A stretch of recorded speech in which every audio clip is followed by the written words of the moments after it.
Okay, I got my Midwest brother back in the building. This brother always coming through. Yo, you make this whole rap thing look like damn near a cross between R&B. I'm just a clean, fresh dude, I guess. Nah, man, you always come in extra clean. Please welcome to the building, St. Louis own my man Chingy. Chingy, what up? What's up with it? What's up, y'all? Representing. Vlad always held me down, man. On the Vlad TV, always interview me, always show love. You, Shawn, you always show me love, man. So I'm always welcome, on this platform. It's always appreciated. And I heard a lot of people, You know what's funny? Can I say this real quick? I heard a lot of people always throwing salt on Vlad and the feds and saying he this, and the channel was that, but people come on here and talk about their story. How is the interviewer the problem when you telling your story and telling what you're doing? It's a great point. Stop telling on your damn self. Great point. All right, you know something?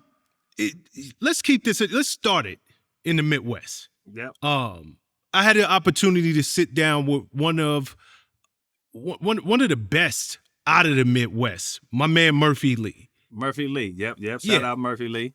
Shout to Murphy Lee. Yep. Great brother. Did you get a chance to catch that interview? Did I get a chance to catch that interview? I did catch that interview.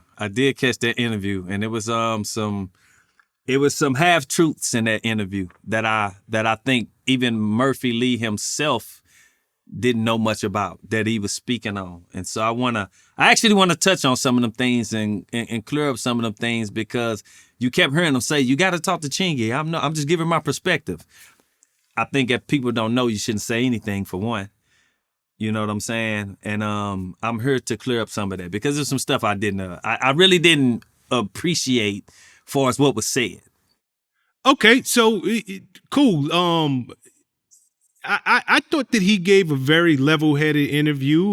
Like you said, some of the stuff he said, you got to speak to Chingy. What were some of the things you thought were not in line with the truth? Okay, well, some of the things I thought, and I know that wasn't in line with the truth. First off, I'm gonna start here about him saying me and Nelly had the same styles, or I stole Nelly's style or stole his look or something like that.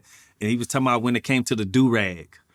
I'm pretty sure every male out there who's been getting a haircut, Caesar haircut, or some type of low haircut since they were kids, and putting Dax grease and Sporting Waves grease in their head, been wearing do-rags since the 80s. Right or wrong? Right or wrong? Yeah, you just brought me back. You said Dax grease and Sporting Waves. My dad used to take me to the barbershop, the drop shop, downtown, to get my haircut when I was 5 years old, 6 years old. And after I get my haircut, put the grease in my head before I go to bed, I wore a wave cap. So when I became to be 21, 22, 20, how did I all of a sudden get that from trying to look like a Nelly? Nelly didn't invent do-rags. And I'm pretty sure you can ask all the males out there who wore do-rags, this didn't start with Nelly. And I don't mean that. Murphy Lee said this. So let me just say that. Murphy Lee is the one who said this. So I ain't trying to bring Nelly name up, but Murphy Lee said this. I'm just clarifying that Nelly didn't invent do-rags. We all just wore them. So that's one thing he said that was just very untrue. He spoke on the group I was in, Three Strikes, when we were opening up for them, the St. Lunatics, in 2001, around that time. He said we were trying to dress and look like them. Well, for those that don't know, I was in a group, Three Strikes, that consisted of me, a friend of ours named One, and Ahmad. Ahmad is the younger brother of Ali from the St. Lunatics. He's Ali's younger brother. His name is Ahmad. So around that time, 2000, 2001, we formed a group. We actually was going to the same studio making our own individual records, but this is my homeboy, so we started working on a couple songs. And we were just like, you know what? Maybe we should, let's try it as a group. We're making a lot of great records. Let's just see what we can do. And this was around a time where Ahmad was on the road with Ali. One was on the road, I think, too, just doing roadie stuff with them. And so when they come back, we work on records. Eventually, T Love stepped into the picture, who was managing Nelly, and wanted to manage us. And so T Love is the one, from my point of view, which I found out later on, Ali said it came from him, that for us to open up the dates on the spot dates that they was doing as the St. Lunatics. And so we opened those spot dates. Now, Murph said we used to dress like them, or we were trying to dress like them. Everybody on the road wore Vocal. Everybody. Yomi, who owned the Vocal, gave us boxes of Vocal. And when I say everybody on the road wore Vocal, everybody, from the homeboys to the roadies to the St. Lunatics, everybody had it on. So why? Because we was artists or singled out to say, oh, we trying to dress like them, when everybody wore Vocal. But that's what team players support. We was there to support and help the overall picture and journey. We wasn't trying to look like the Lunatics, but everybody wore Vocal because Yomi gave it to everybody. So that's another half-truth. Murph said that we was trying to dress like them and be like them, and it wasn't the case. Another thing he said was Ali had plans for 3 Strikes, and he shaped our sauce or our sound. Well, if you pay attention to Murph's interview, when you ask him, did he know Chingy? He said Chingy was like Bow Wow. Meaning, Chingy's been doing music since a little boy, since a little young kid, even before they was doing music. So how did Ali shape my sauce? How did Ali shape me rapping? I've been doing this way back. And Ali had an East Coast style. If you go back to Give Me What You Got with him and Nelly, Ali rapped like he was from the East Coast. So he could have never shaped my style because my style is nothing like East Coast, right? Mm-hmm. So that didn't make sense for him to say Ali shaped my style or my sauce or gave us our sauce. It just wasn't true. And Ali didn't have any influence on 3 Strikes as a group except him being Ahmad's bigger brother. So I wanted to get that straight. He didn't shape nobody's sauce. Another thing, he mentioned that I stayed with Ali, correct? At Ali's house. Correct. He mentioned that I stayed with Ali. Well, this is what happened. Ahmad, his younger brother, used to be over at his house. Ahmad would want me to come over and help him write songs. This my homeboy. Of course I go over there and help him write songs. Sometimes I may have spent the night or two. That's it. I had my own house. I had my own place to stay. I never stayed with Ali. I never lived with Ali. That's false. See, these are the things that Murph was talking about that he kept saying, I don't know, you got to ask Chingy, this is my perspective. But he didn't know what he was talking about. So that's why I'm just touching on these things so people could know. You know what I'm saying? Because it just didn't sound right. It didn't sound right. And another thing he said when he would be like, when we was on the road, like Nelly would be on his bus. Nelly didn't even know they was out there performing or on stage or da-da-da-da. He made it seem as if we were trying to get their attention or something when that wasn't the case. We would be in the dressing room. He made it seem as if Nelly wasn't paying us no attention and all this stuff. Sometimes we'll be in the dressing room and you'll hear somebody come in and say, who that? Flying past, Shawn in a Jag, rolling leaves out a Ziploc bag, praying I don't get flagged. Fo, mag, click, clack, cock it fast. Well, that was Nelly quoting one of my, quoting my verse from this song we had called Bring Them D's Out. And this is when we was doing them shows opening up backstage in the dressing room. So this just goes to show you that Murphy Lee didn't know what he was talking about. And this is, I'm not discrediting Murph for his interview. I'm just giving you the truth. I'm just giving you the authentic truth. You know, I can't lie. I don't know how. You know what I'm saying? So I got to be very truthful. And and I hope it's not nothing that I'm not touching on that he said, because I want to. Also, in the late 90s, early 2000s, wearing jerseys was the thing. wearing headbands was the thing, right? Early 2000s, Of course. late 90s. Yep. So how did the Lunatics, how did they make that, how did they start that when it was always around?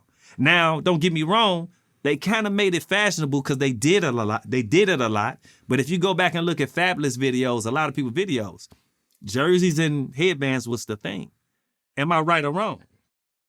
No, you're 100% right. That was hip hop fashion. That was hip hop fashion. So how did the Lunatics start that? This is what Murph said.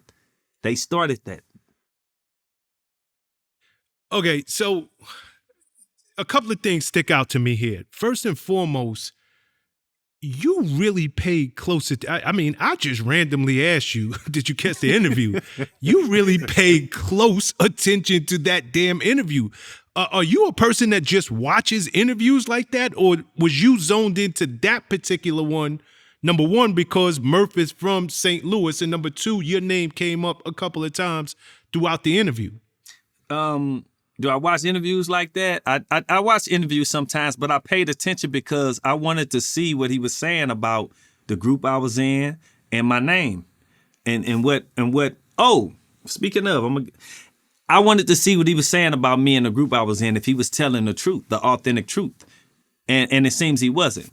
Which brings me to when he talked about the dirty NT chain getting snatched in my neighborhood in Walnut Park over on my street Beacon. He said the guy that whoever did it didn't know either side. That was an outsider. That was somebody who not even in the group, don't even rap with us, don't be on the bus with us or nothing. He just so happened to have somebody chain. They 15 it chain. turned out to be your brother's chain, though. 15 chain on and just out there. And at the time, them two, Dirty and them was beefing. And somebody told him to get from over her. And he wanted to be bigger than that. Cause he felt like he could call us or he can call somebody to come over there and help him. So he trying to show off in somebody else's hood. You know what I'm saying? Like, period. And somebody, not even no main person, like somebody out the back end of the hood, somebody who don't care about neither side, came and just did him wrong. Cause you over talking tough, I'm gonna show you how tough you is. You know what I'm saying? Type of thing. So yeah, I think that happened. You know what I'm saying? I don't know for sure. I'm going off how you going off of it. We smack dead in the middle of my neighborhood on my street where that neighborhood got birthed on Beacon. And of course I knew who took the chain. Of course I knew everything about it. That's another thing he didn't know about, that he said that he didn't know what he was talking about. I was right there. I was shooting a video. The guy who had the Dirty NT chain on, they told him, tuck the chain. You know what's going on. Just tuck it in. He didn't tuck it in. He kept his chest poked out. And I talked to him because he saw me talk about this before and he was like, man, why you gotta keep talking about that? Bring it up. So I don't mean to, I ain't gonna say his name, but they told him put the chain up. He didn't. One of the little homeboys politely snatched it off his neck and walked away. Just so happens it was Keywan chain. I called Keywan and asked him, do you want me to get the chain back? Keywan said, nah, fuck that chain. He shouldn't have had it over there with his chest poked out. That's his fault. That's the story. And I knew who did it. So Murph, once again, didn't know what he was talking about. Okay, so let me play devil's advocate on this for a second, because I did sit down with Murph, and he came with really positive energy. Nothing he said seemed like it was done from a malicious standpoint. No, and it wasn't. No, I know. I know. Yeah, so could it just be, I mean, damn, we talking 20 years now, at least. Could it just, I mean, people forget things. That's what. But he wasn't around. Them situations he spoke on, he wasn't around them. He wasn't involved in them. Those situations he spoke on, so that he really didn't know. And he could, you know what I'm saying? I know he was coming from not a bad place. Murph is a cool dude. Me and Murph cool, and he was coming from a good place. And this is not, like I said, not to discredit him, but something happened to me years ago. Somebody lied on me. I lost a record deal. I lost a lot from it. Yep. So now what that did, It's when somebody got my name in their mouth and saying something about me, especially if it ain't true, I got to set the record straight. I can't let that happen again. Makes 100% sense. I got to set the record straight. I got you. I understand. Now I see why it's so important for you, because I'm listening to you and you're using words like truth and authenticity. I wanted to make it clear, because it didn't sound like it came from a malicious place whatsoever. But now I understand why this is so important to you. Understood. Yeah, totally, man. When it comes to me, when I do interviews or anything that I do, I don't lie. I'm not going to get nowhere from lying. I'm not going to do it. I'm going to tell the truth every time, because that's all we got. That's all I got is the truth, especially when it's dealing with me. I got to tell the truth, no matter if it hurts somebody, no matter if it makes somebody proud. I'm going to tell the truth. Okay. Let's stick in St. Louis for a second. Maybe a month or two ago, a very disturbing video came out. And I'm not sure that you are aware of it or had the opportunity to see it, but there was literally a homeless man sitting on a curb, just sitting. And a guy randomly walked behind this homeless guy, put a gun to his head, and blew his brains out. No, is this a serious story? Like you? For this real? Is a serious story in St. Louis. I haven't heard about that. Oh my God! I would encourage you to go take a look. And where I'm going with this is, it seems to be a serious problem with them guns out there in St. Louis. It's a problem. When you allow 18-year-olds to go buy guns, when you allow these little kids just to go buy guns and they don't have to have a license, that's a big problem. You know what I'm saying? And I think it should be changed. You should have to be old enough to get a gun, buy a gun, and go get licensed and be licensed to carry. They done took that away. You don't got to be licensed to carry. Am I correct? Mm-hmm. Right? You don't got to be licensed to carry no more. That's whack. And so now what you get is a lot of hotheads out here. I be seeing videos of them walking downtown with rifles, and these little kids just doing all type of crazy stuff. But see, here's another thing. Who is the politicians and the people who allowed that to happen? That's idiot. That's idiot stuff. You got to be crazy to pass a bill or to allow a city, the youth and these people to just go buy guns and be able to carry without a license. You asking for trouble. So the trouble that this city is seeing, the politicians is to blame. That's who to blame. No, and not in every case, not in all cases, but if we gonna complain about guns and young people having guns, then we need to complain to the politicians, because they the ones allowing that to happen.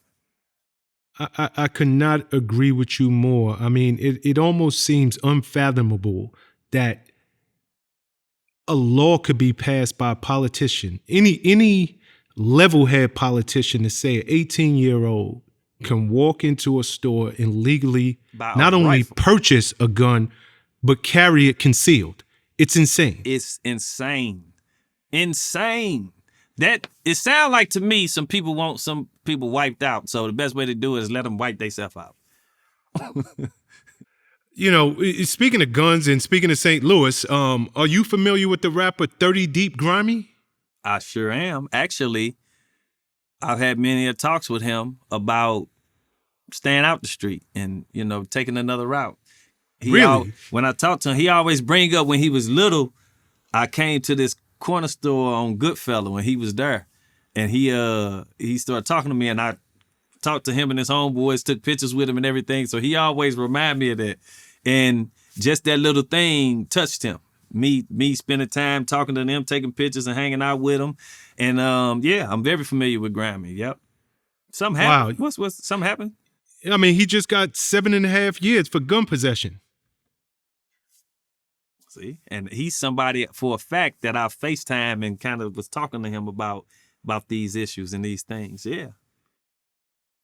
Yeah, I mean, it just don't seem like it's getting no better out there, and I love the fact that you was able, just as an OG, to talk to him. Yeah. Too bad he didn't hear you, but hopefully, while he's sitting down, he changed his mindset.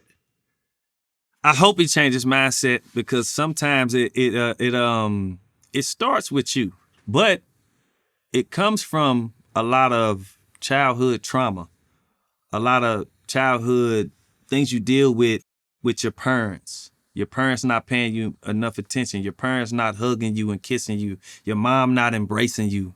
Your daddy not standing up and telling you, no, you ain't doing that. It comes with, and when I say no, in a loving way. I think we forget as parents that when a child is little and small and you trying to raise a child to be an adult, you can tell them how to do something in a more loving way, instead of being like, get your ass out of here, shut up, go sit in the corner. You shouldn't talk to your child like that when they growing up. You need to find a better way to communicate with the child, because a lot of that can cause childhood trauma. You know what I'm saying? I'm gonna give you an example.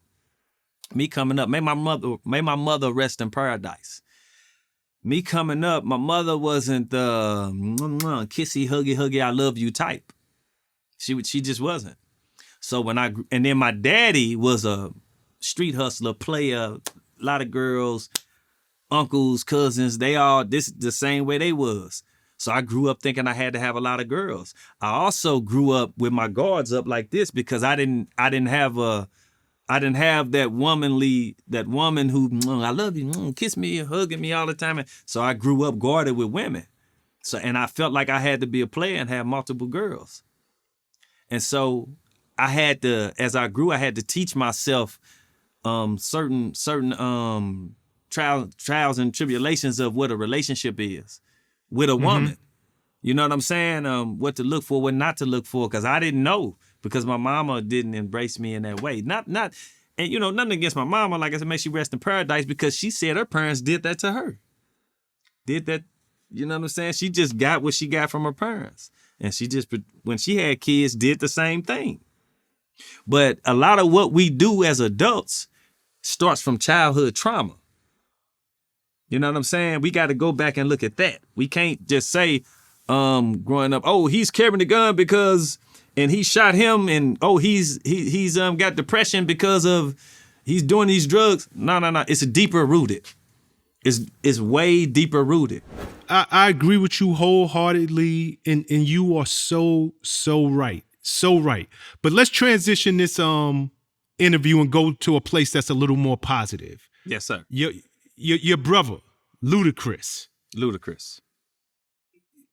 Did you see he just got his star on the Hollywood Walk of Fame? He just got a star on the Hollywood Walk of Fame. I did see that. That's I'm pretty sure from Ludacris' standpoint, it's much appreciated. But I thought it was strange that he got one before Tupac. I don't mean to go. I don't mean to. I ain't trying to bring no imbalanced energy. No, it's not imbalanced. But I just thought it was strange. I was just like, damn, Chris got one before Tupac, and then after Chris, Tupac got his. I was just like, interesting. But of course, it's okay. This is how I see this. It's a beautiful thing, especially if you acting and you've been doing your acting thing for years, and just in entertainment, period. I guess it means a lot to Hollywood, the Walk of Fame, but it's a bunch of people just walking over your name, that's stepping on your name. I get the concept that it means a lot, but people are walking over your name.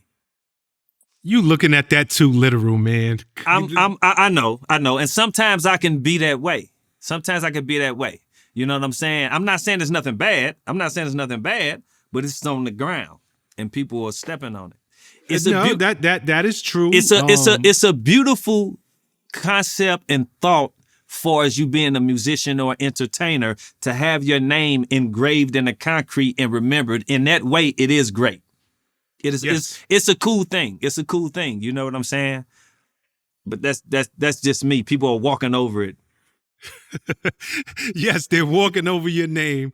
But the idea of having your name, your likeness, your work Let's being give- memorialized for all time. Let's give Ludacris a street, a name of a street. Let's give Tupac a name of a street instead of putting it in the ground where people can walk over it. Let's name a street after Ludacris. Let's name a street after Tupac. Let's name a street after Chingy.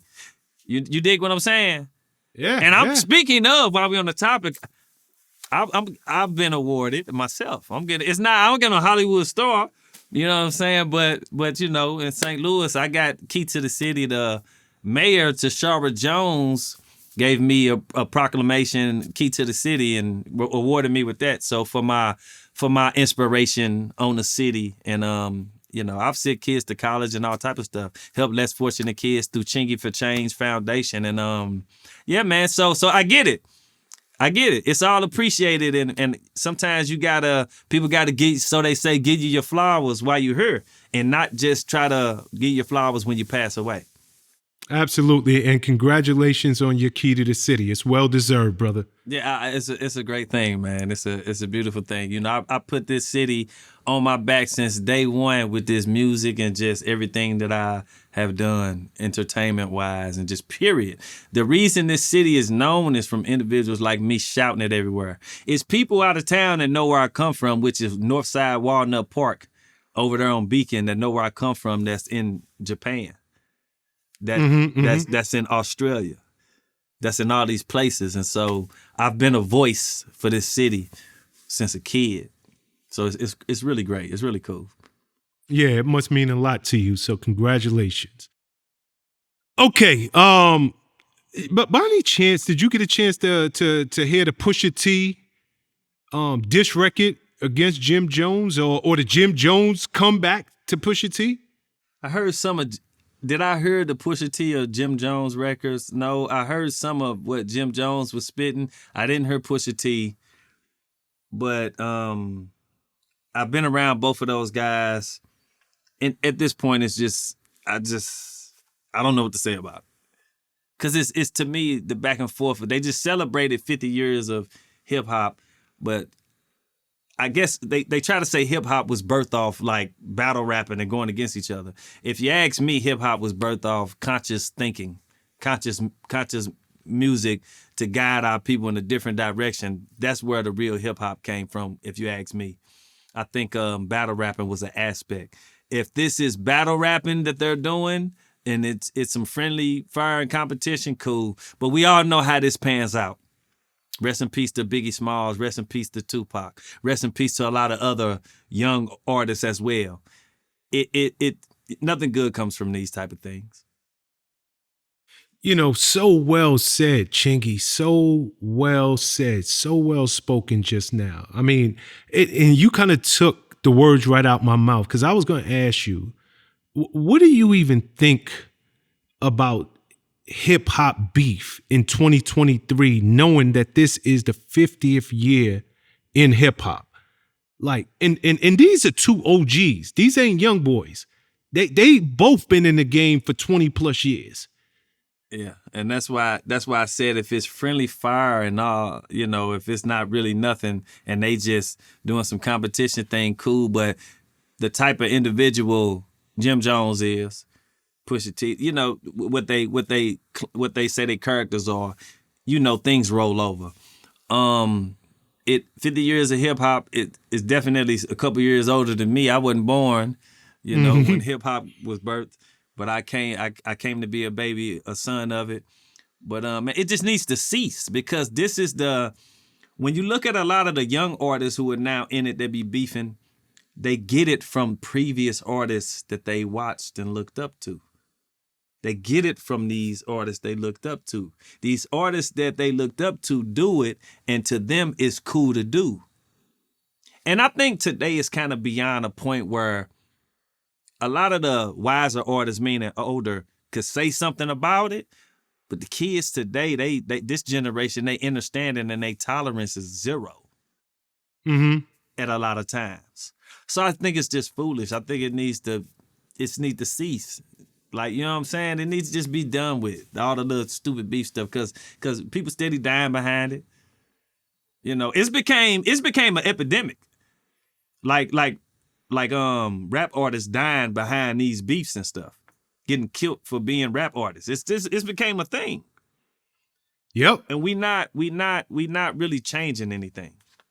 We're not changing anything. You know, Jadakiss said he don't like this matchup. You know, he was like, Pusha T versus Jim. I don't even like the matchup. I understand you're speaking about it from more of a broader lens. Yeah. You know, in terms of this is not cool. It's not good for hip hop. But just as a hip hop artist yourself, what do you think about the matchup between them two? So when we had I'm gonna talk about that, but because we talking about matchup, right? What happened at a lot of these verses? What happened at a lot of the verses? Fights broke out. Yep. And a lot of the verses, these matchups. Yep. Where people just rapping and all of a sudden somebody's call out a name, oh, you bitch, suck my dick or anything, and then fights. This is a matchup where eventually, let's say, Pusha T and Jim Jones run into each other. This is how it go. The matchup, I don't care who it is in the matchup. You know what I'm saying? It's like to say he rap better than him or he do this better than him. Well, everybody got a skill set. Just because I may not like somebody don't mean the next person not gonna like him. Just because I like somebody don't mean the next person gonna like him. You know what I'm saying? Where one person don't like somebody, 10 will, and vice versa. So with this matchup, I ain't really concerned. When I be on my YouTube learning, I see this with Pusha T and Jim Jones, and I go right past it. I don't stop to entertain it.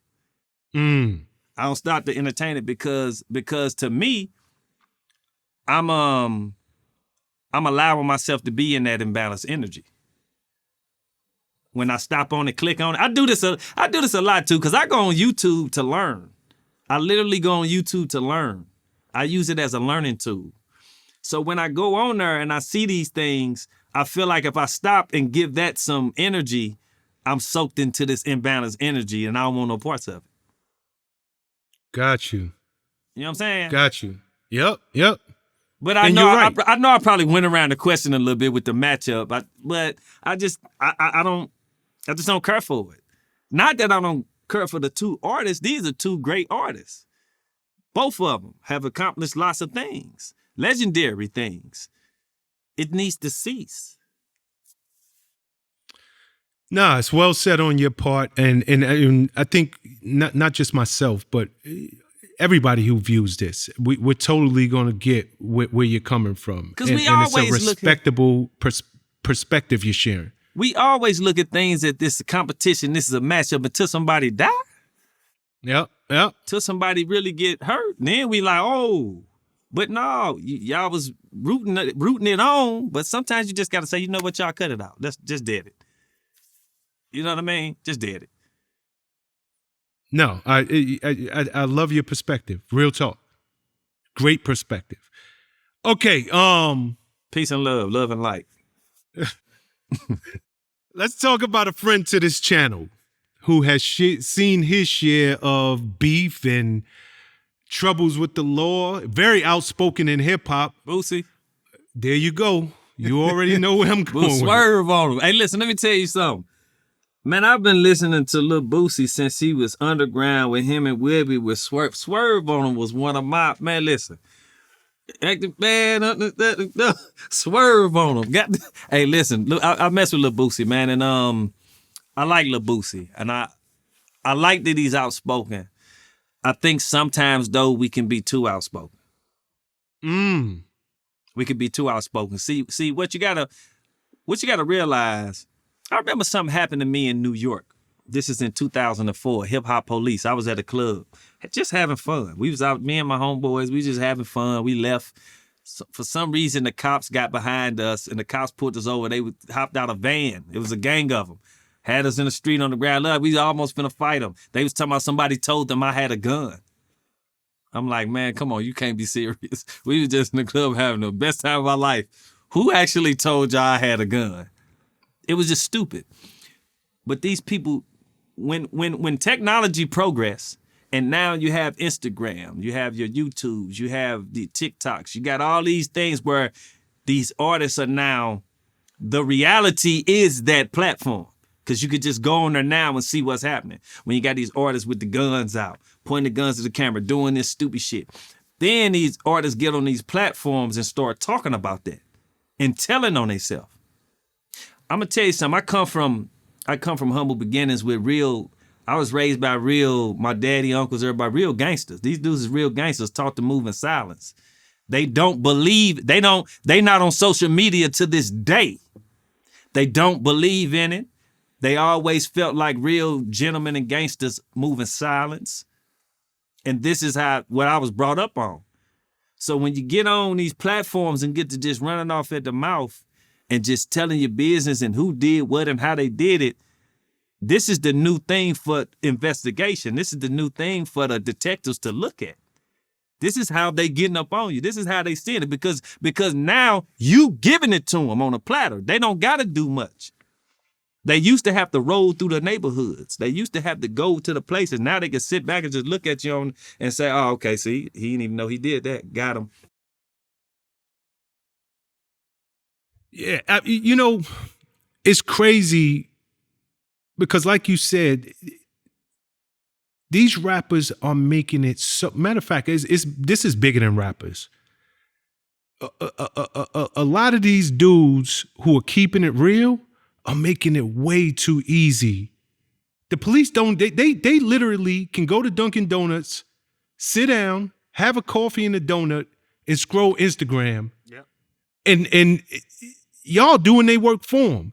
But in Boosie's case, and for anybody who's not familiar with what's going on, and I'm sure everybody who watched this channel in particular is familiar, but Boosie was in San Diego at somebody else's video shoot. And they was watching somebody else and just happened to notice Boosie was on live and had a gun, or what allegedly had a gun tucked in to his pants.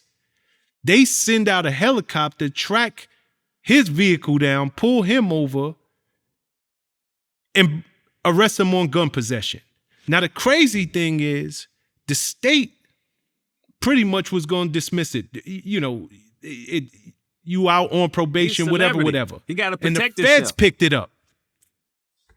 Boosie is a celebrity. He got to protect himself. You know what I'm saying? I get that. Him having a weapon on him, I get it. Because he a celebrity. He got to protect himself. He in San Diego. He's somewhere where, he don't know much about what's going on in San Diego. He had a video shoot. Boosie got to protect himself. You know what I'm saying? I don't know. What did they get him on? Like, what was the... I think it's weapon? A gun possession charge. And originally, like I said, from a state perspective, they were giving him probation. But the feds jumped in and they picked it up. They didn't want to give him bail. Finally, he bonded out on $50K bail.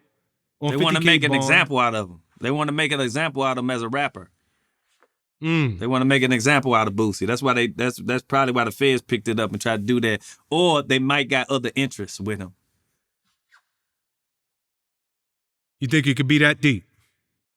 Yeah, when the feds jump in, when they just decide they want to just jump in it over a little gun possession, maybe something else to it. Well, not sure if you caught the BET Awards, but he did bond out.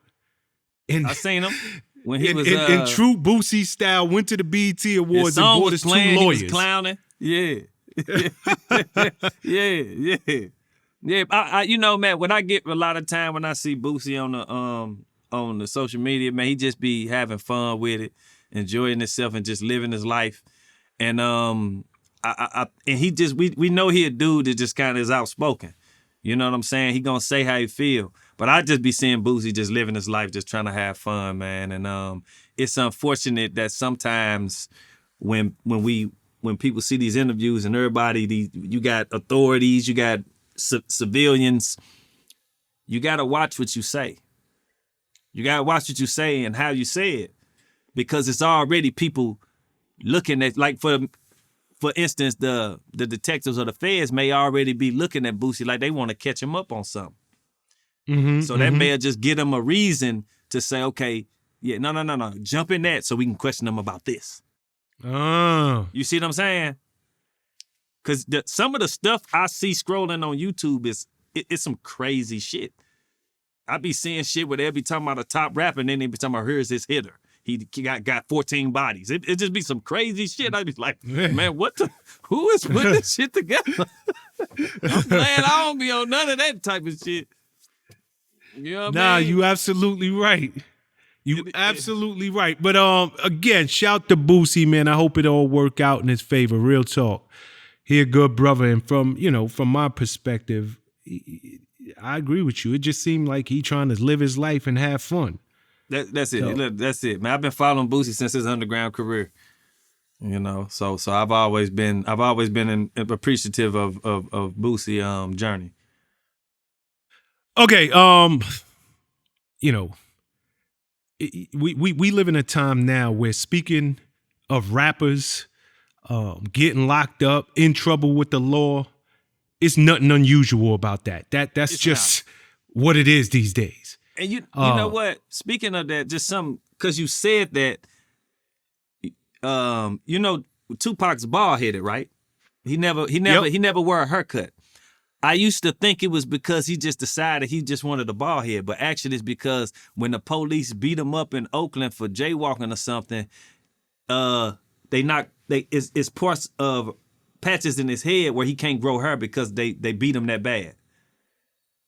And so I had learned that just a little while ago and thought it was interesting because I always thought he just wore a bald head because he just wanted to. But actually it was when the police beat him down real bad and he can't grow hair in certain spots. Yeah, that's some nickel knowledge that I don't think most people know about. So you just schooled a lot of us because I never even heard that. Yeah, it's a true story. Yeah. Okay. I know I went off track. You damn sure went off track, and I'm gonna bring us back. But ain't nothing wrong with that. Like I said, that's some nickel knowledge for you. Maybe I'll play trivia tonight and be like, yo, wisdom. Do you know why Tupac always wore his head shaved? Yeah. Most people probably ain't gonna know it. Nah, they ain't gonna know it unless they watch this interview. Yeah. Quando Rondo, you familiar with that name? Yes, sir. Okay. He was arrested Friday, June 14th, charged with 2 counts of conspiracy to violate the controlled substances law in Georgia. He was also hit with another charge related to participating in criminal activity for a street gang. Young dude too, right? Young boy, yeah. But it seemed like, these rappers just can't stay out of trouble, man. And a lot of them want validations from gangs. A lot of them want to put themselves in gangs to allow themselves some validation that they with something. It's crazy to me. It's crazy to me that you become a hip hop artist, you're having this success and you're doing good, and now you want to affiliate yourself with a gang. I just sat down recently with Bosco 100, and shout to him, shout to Sko. And I asked him, like, why is that so important? Like, why? You're a rapper. You all you know is rap. You've been rapping your entire life. Why is it so important for these rappers, especially once they make it, to feel the need to prove a point, feel the need to be affiliated with known gangs and known gang members? To feel the need to be affiliated with known gangs and gang members, I think they want to call somebody or something family.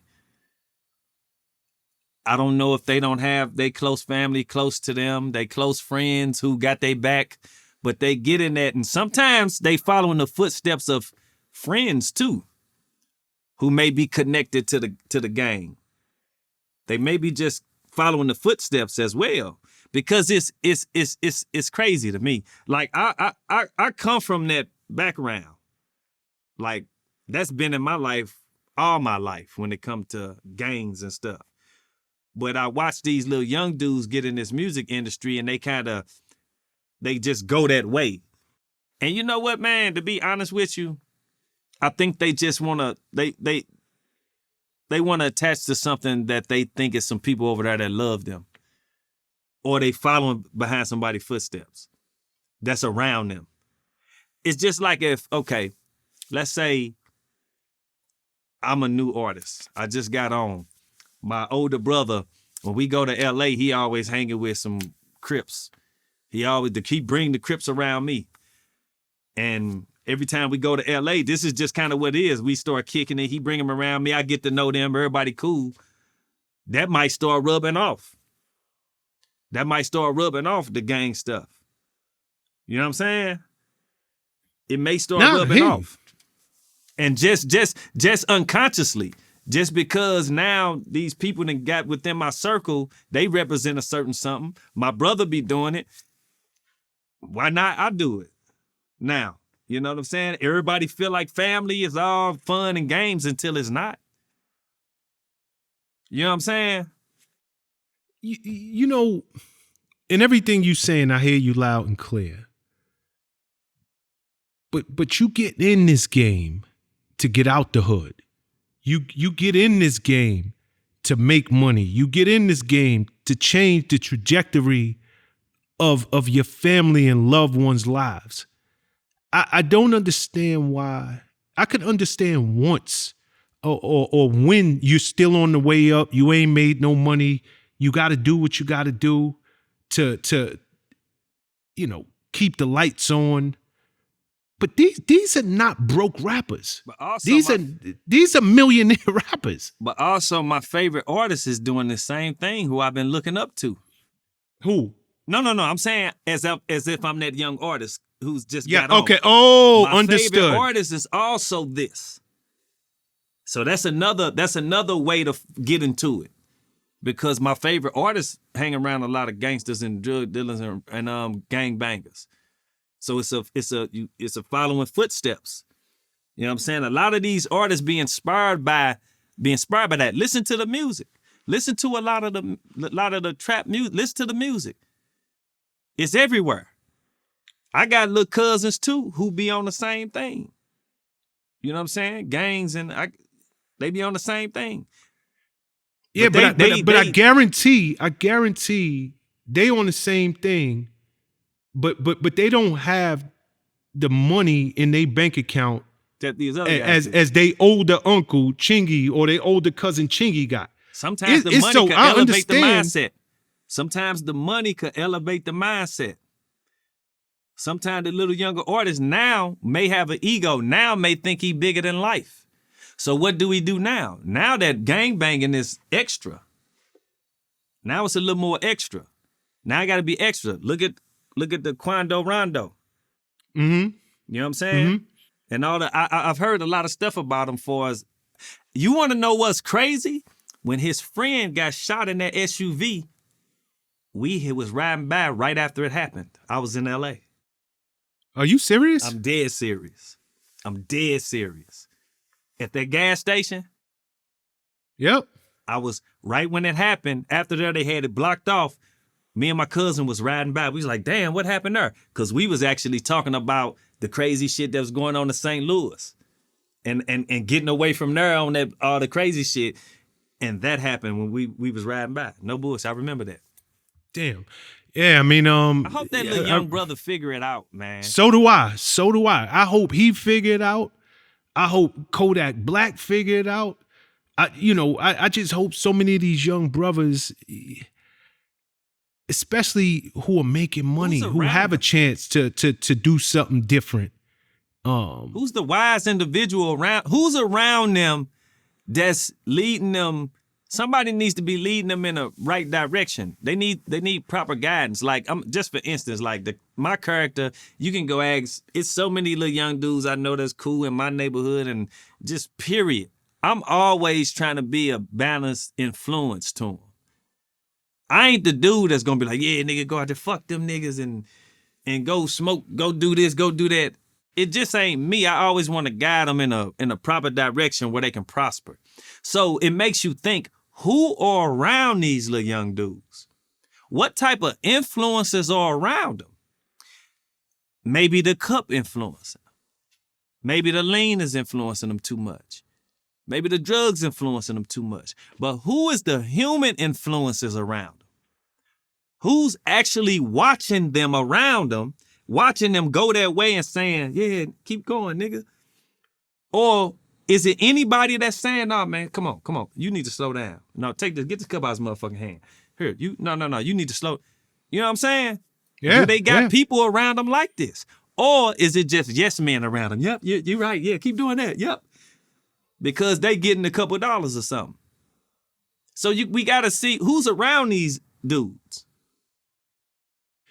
You know, that's the $1 million question right there. It really, really is. Again, young brothers in trouble with the law. I'm sure you following the YSL RICO case. Yeah, another set of good young brothers that caught up in some mess. I bought Gunna album too. Gunna album is dope. I bought Gunna album. I like the production on it. I like the mixing and mastering on it. I appreciate his perspective. It has nothing to do with me, the snitch allegations and all of that. I'm not in tune with it in that way. I just bought it because I bought his last project and I can appreciate his artistry. I'm not looking at it like, oh, the nigga snitch or he didn't snitch or I have nothing to do with all of that. You know what I mean? I think the young brothers himself is trying to get away from that. I don't know what they got going on. But I do know social media makes it way more than what it appears to be. You know, Lil Durk, he did an interview with DJ Academics. And he straight up called Gunna a rat. Like just straight up called him a rat. I can't really, I'm not in their business. I'm not friends with them like that to know certain things that Durk may know or how he see it. I don't know. You know what I mean? You know, by any chance did you catch, because you know Thugger, he dropped the album as well. Did you catch his album? I heard bits and pieces of it. I didn't get to hear the whole thing. He's another one. Dope album, got a lot of features. I always like Young Thug, yeah. Yeah, no, he's always been dope. I mean, I think Drake is on like several of his tracks. You know, like he got a nice album. Like both of them brothers to me got dope albums. And sometimes we don't know if publicity stunts exist. Okay, you got to elaborate because I think I know where you're going with this, but I don't want to. I'm just saying publicity stunts exist. I know from some of the best people who've done it that I've watched, you think they really beefing with somebody and they are not beefing. They just know what they doing. Trust me. I'm not saying it's the case, but I'm saying Gunna dropped the album, Young Thug dropped the album right after that, and I don't know. I'm just saying publicity stunts exist. Wow.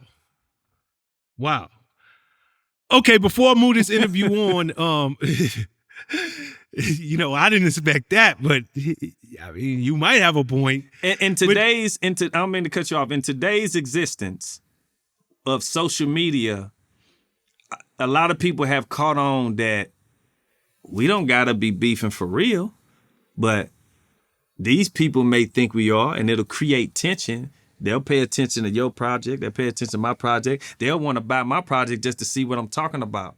They'll want to buy your project just to see what you got to say about me. People have caught on to this. Even when it had to do with this Illuminati stuff. If you ever paid attention, Kanye West started saying he was in it because people start believing that stuff. People start taking to it. So the artists start feeding into it and giving it fuel just so you can keep paying attention. And in social media world today, a lot of that goes on. Yeah, that's crazy. And if this ever turned out to be the case, not saying wow. It is, but you know, it happens. Publicity. No, it does happen. Exist. It does. But you know, it's unfortunate because Gunna is getting labeled a snitch out here. But truth be told, Thugger's brother, Unfunk, he took the same deal. He took that same plea deal that was offered to Gunna. and nobody's calling him a snitch. And here's the crazy thing. Here's the real crazy thing before you say what you're going to say. Unfunk was let out of prison and just got violated because they caught him with a gun. Now he got to go do 9 straight years, which is crazy. He was let out a few months ago. Did anybody say Young Thug did this? No, not that I know of. Matter of fact, you do know, maybe you've seen it. I think we all seen it. YSL Woody, he was caught on camera doing a lot of talking. So possibly he said, Thug did this. I'm not sure, but I do know that there's a video. I'm gonna say this. If it's a organization, all of the blame ain't just on one man. It can't be just on one man or a whole organization, So I refuse to believe if that's the case, if you're gonna blame everything on Young Thug, everybody ain't innocent.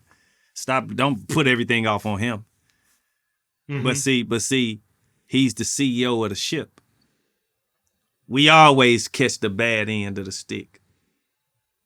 At my concerts, if my crew go get in a fight and they report it the next day, guess what they gonna say? Chingy and them had a fight. There you go. That's how it works. There you go. You the headline. You the one that bring eyeballs. You the one that get clicks. So you're absolutely right. Before I even move this on, Tony Yayo said something that was really interesting. Vlad sat down with him, and Yayo was like, it's a lot of people have attorneys. Essentially, their strategy. Let me just get a deal. Like they consider a plea deal a win. Yeah. They're trying to get it over with. So, let's get it over with. Get you the least amount of time as humanly possible. I am a plea deal attorney. I'm not a trial attorney. But everybody knows, and you could ask any nigga with money. You have lawyers that are specifically plea out lawyers. Mm-hmm. His lawyer could have been a plea out lawyer. Yo, this is what I'm good. I'm gonna get you the best time possible. Boom. So when he served that, what he did, 1.5 years, Gunna? 2 years? Not like a year, if he that. Maybe 9 months, I think. A year and a half. Yo, they don't got too much shit on you. I'm gonna plea you out, get you the time served, because you ain't really on this shit. All I'm saying is this. I'm not saying he's right for what was on camera. What he did on camera, I would have sat instead of did that. I would have wanted to do a longer bid. I told you that. Right. Right? So in your case, when they said it's a criminal organization, you would have said no, ma'am. But what I'm saying is probably send you back to jail. But like what I'm saying is this: the only part that I was digging in that song is, what the fuck I'm paying all these lawyers for? If I'm paying this lawyer millions of dollars, don't have me on camera looking like that. So what I'm saying is, he's saying the DA and his lawyers tricked him, bro. It could be a possibility. So he said it's quite possible that even in Gunna's case, he might have been tricked. Maybe he wasn't fully aware that the strategy was, just take a quick plea deal, on to the next. Yeah, very possible. He could have just been listening to his lawyer, thinking his lawyer got his best interest. It's as simple as that. It's as simple as that. He could have been listening to the lawyer, like the lawyer had his best interest, and like, man, just do this. You should do this. This is what's best for you. Woo-doo-woo-woo. And he probably was just trying to get out of it and was like, all right, cool. Yep, I'll do that. It's as simple as that sometimes. Yeah. But I did hear something before, and I ain't gonna spend too much time on that situation, but if I was asked, okay, for instance, you see this I got this tattoo on me right here. It's Get It Boys, GIB. Get It Boys was my crew. About money. If a judge would ask me, is the Get It Boys a gang? I'm gonna tell the judge Get It Boys is a rap group and a family of friends. I heard Gunna tell them that YSL was a gang. And I have to say, I don't think he should have told them that. Understood. And I'm gonna rest that whole situation on that. You know, Vlad in that same interview, he asked Yayo if he would do a song with a known snitch. So you being who you are, would you do a song with someone that you felt snitched? Or does it not matter to you at this point in your life? Well, I do a song. I don't think so. You don't think so? I mean, because it wouldn't even make sense. Because it's like once you snitch, your career is kind of over. Because we in a culture where that's what you don't do. You know, and it might sound crazy, but from the beginning of the time, you know, even watching the Italian movies, you know, we used to watch these movies and shit, man. Okay. Fucking Godfather and shit like that. So let's not act like we don't get that shit. Our culture, like you said, Black Hand and Death. But preaching them, that shit came from the Italian. You're right. Like, real talk. Like. What is your thoughts on that? If 6ix9ine hit you tomorrow and said, "Yo, Chingy, I grew up listening to your music. I love you as an artist, and I want you to be featured on my new single," how do you respond to that? I tell him peace and love, no thanks. Flat out. That's just like asking a straight dude to play a gay role in a movie. A masculine man, he ain't gonna do it. It's not gonna happen. So under no circumstances, not can gonna we happen. expect Chingy to be a featured artist on a known snitches record? I'm gonna say this. Go look at my punked. Go look at when I got punked. Go look at my punked episode. The whole objective was to get me to snitch on my bodyguard. I was willing to go to jail. I don't play that. It ain't in me. I ain't coming from that. Yo, damn, Chingy. Yo, I'm gonna tell you something. I forgot all about that. I forgot all about that episode. The whole objective of that punked was to get me to snitch. That was the whole objective. And what Ashton Kutcher said at the end, well, I can tell you this. We know Chingy's no snitch. That's right. It ain't gonna happen. I forgot all about that. It ain't gonna all right, happen. yo, you know something? Speaking of somebody who ain't snitching, YFN Lucci, you know, right now he's sitting down. They came to him with a 20-year plea deal, and he turned it down. He was like, nah. He want to take it to trial? He want to take it to trial. And they said he refused to cooperate against Young Thug. And you know him and Thug have real problems out here. He's sticking to street code. He's sticking to street code. That's what he's doing. He's sticking to real street codes of no snitching. I don't care if it's my enemy. That's what he's sticking to. Yeah, the prosecutors claim, you know, that allegedly Thug had Lucci's mom's crib shot up. And he still is like, nope, I'm not snitching. That's some foolish. That's all foolish, but he's sticking to real G code stuff. And if you're gonna be, if you're gonna be in the street like that and abide by the rules, that's how you're supposed to be. If that's how you live your life, you in the street and you stick to them principles, that's how you have to be. It's just like, I mean, you see the mafia. They have principles that they go by, and some of them principles you end up dying if you don't go by them. Mm-hmm. He's just sticking to that type of code, and you know it is what it is. Yeah, it's crazy. You know, it's.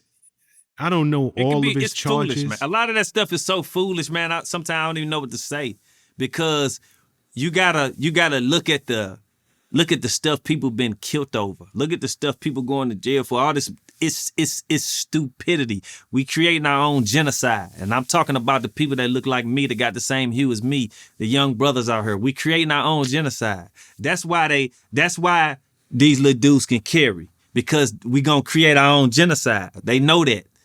So go ahead, let them carry. Let them go buy guns, let them go. We creating our own genocide. That's so real. That is so real. You're absolutely right. I mean, they ain't got to do nothing but sit back, watch, and pick up the bodies, and lock up the brothers who did it. That's it. Yeah, and that's what's happening, and it's happening more and more. I see it's happening from rappers to civilians. It's happening. So I guess what's next? how do we calm this down? Because one individual ain't gonna be able to do it, 2 ain't gonna be able to do it, 50 ain't gonna be able to do it, 100 ain't gonna be able to do it. It has to become a unit. It has to become a unit of so many communities of individuals. This is a problem. This is a problem. Young people killing each other, guns carrying, doing this. This is a problem. But what is the solution? I don't got all the answers, but I'm asking questions. Even the genius asks questions because I want to figure it out. You know what I'm saying? I got 2 sons, I got 2 daughters, I got kids, I got cousins, I got nieces, I got nephews, I got these things, family. But what now? Well, I think part of the solution Is talking about it. is leading by example, because you said a lot of these young rappers, Leading by example. they're looking up to the OGs or looking up to the rappers who they aspire to be. And if them rappers is claiming street, then the young ones, they going berserk. Yeah. If Happened to the me. OGs are representing something different, then the young guys And will you know- aspire to be something different. So, part of it is living by example, man, or leading by example. And you know who somebody I saw leading by example just recently? Big U. Absolutely. Big U. I seen some it was some gangbanging stuff going on. He made a video about that ain't it. That ain't the way. He leading by example. I seen a lot of OG ex-gang members, Bounty Hunter BJ, a lot of ex-gang members who trying to lead by example and show the youth a different way. So even Bobby, my relative Bobby here, he's doing the same thing with the youth. It's leading by example on a different direction. Yep. Okay. I mean, it damn near feel like every topic that we talk about involves another rapper, dealing with the law. Hey, it is. It's crazy. It's going on. It's an No, epidemic. I'm telling you, this is what's going on. No, it really is. Tory Lanez, he's gonna be sentenced next month, August 7th. He's looking at 22 years with a minimum of 9 years. The prosecutors are suggesting that he get 13 years. Wow. How do you think that this thing is even going to play out for that young brother?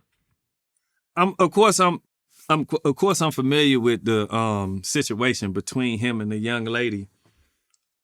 I don't know all the facts about it and how I think it's gonna play out for him. I can't really say. I hope the young brother don't get all that time they trying to give him. He didn't seem to be like a bad young brother, if you ask me. And I've been around him. I've saw him. He's actually told me he was a fan of mine. And he redid one of my records, One Call Away. So I hope they I hope they don't lock him under the cell. He don't seem to be that bad of a young guy, man. But I don't know. Nah, I mean, when you facing a minimum of 9 years, let's hope he get the minimum. I mean, when you pay attention to it, look at all these brothers they losing. Look at all these melanated guys who getting locked up. All these melanated guys that's getting tossed away.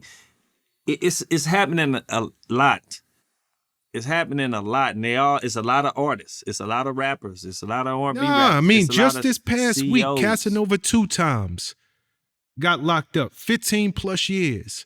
The week before, Taxstone, But some rapper, niggas do dumb shit too. podcaster, I ain't gonna 35 lie. years. Some niggas do dumb shit too. I don't want to just sit up here and not say that, because some niggas do dumb shit and don't think. You know what I'm saying? Sometimes you got to use this. You got to use this, especially if you're an artist.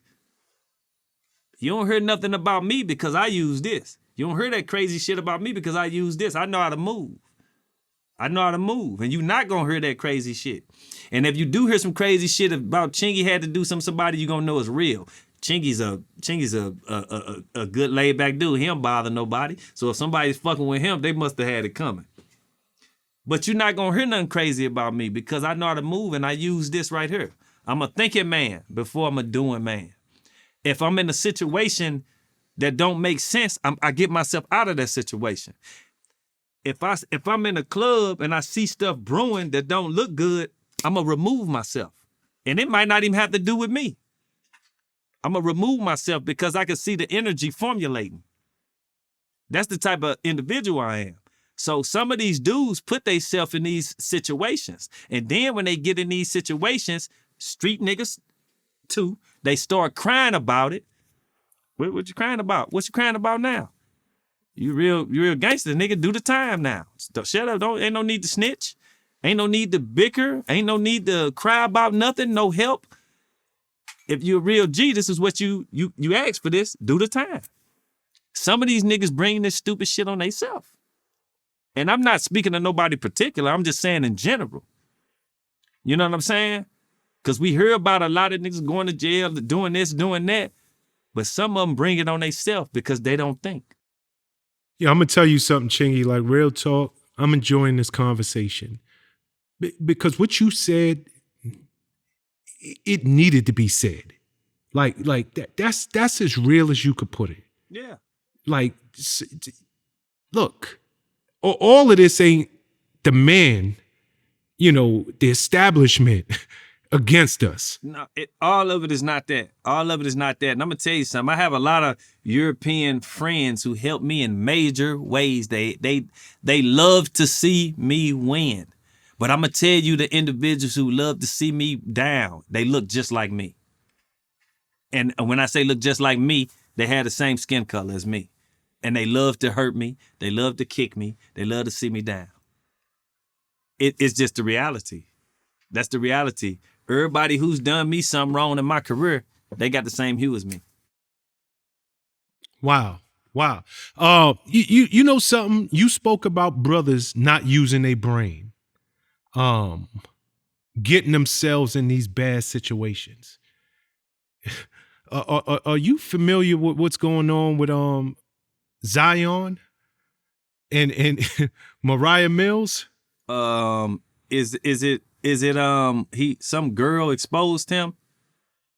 Yeah, it's a little bit more than that. Long story short, he posted a picture on the gram with him and his soon-to-be baby mother, girlfriend, if you will. She's pregnant. And I guess his side chick, she went scorched earth on this man. The girl that's really thick and she's a porn star. Yes. Pause right there real quick. I'm going to tell you a story. Last year on the Millennium Tour, we stopped in Atlanta. My security? One of my peoples had this girl with him. Her friend wanted to meet me. Her friend wanted to meet me, so she came up to the hotel. Want to know who that young lady was? Don't tell me Moriah Mills. The side chick who scorched. The light-skinned porn star girl? Who scorched them. Get out of here. She stuck around. She wanted the pitch and everything. I gave her a pitch and everything. But, of course, I could tell she wanted to do some other things. But young Jackpot just wasn't with it because I could see through it all. And she had to go and dip out. Yo, that's crazy because first and foremost, it's crazy that your memory is so good that you meet a lot of girls. You meet a lot of girls and you in a lot of cities, you in a lot of countries. Even before I say what I'm about to say, how do you even remember her? How do you remember that's her? You talking about that real thick girl? Yes. She got her ass fat. She was a porn star and shit, right? Yes. That girl, yeah. I mean, of course, she's very, very thick, and in person, it's even more extreme.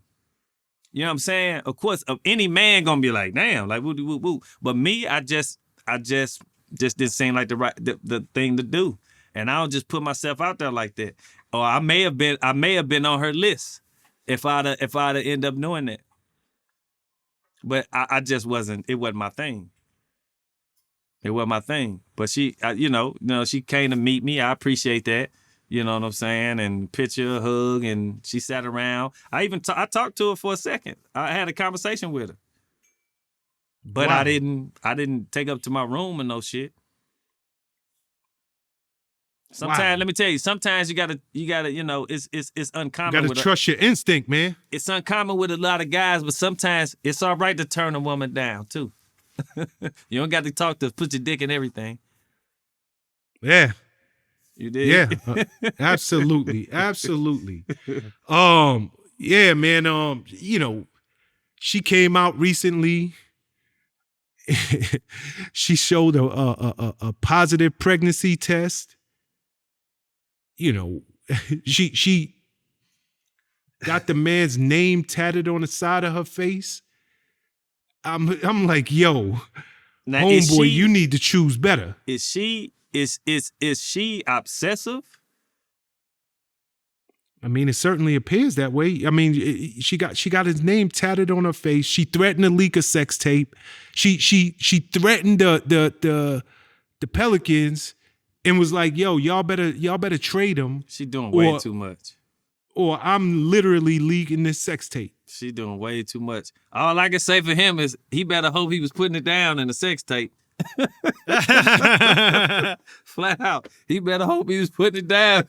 There's gonna be other girls gonna be really upset with him then. Shit. Oh my goodness. All right. Let's stick with what these women will do, the extremes that they take to get what they want. And when I say to get what they want, I'm talking about money and materialistic and fame. She ain't had to do all that to that dude. Absolutely She ain't had not. to go to them extremes. She ain't have to do that. But clearly, you could tell this young lady wants some type of fame and wants some 15 minutes of fame. You know what, man? All I could do is say, she needs Jesus. No, I'm just playing.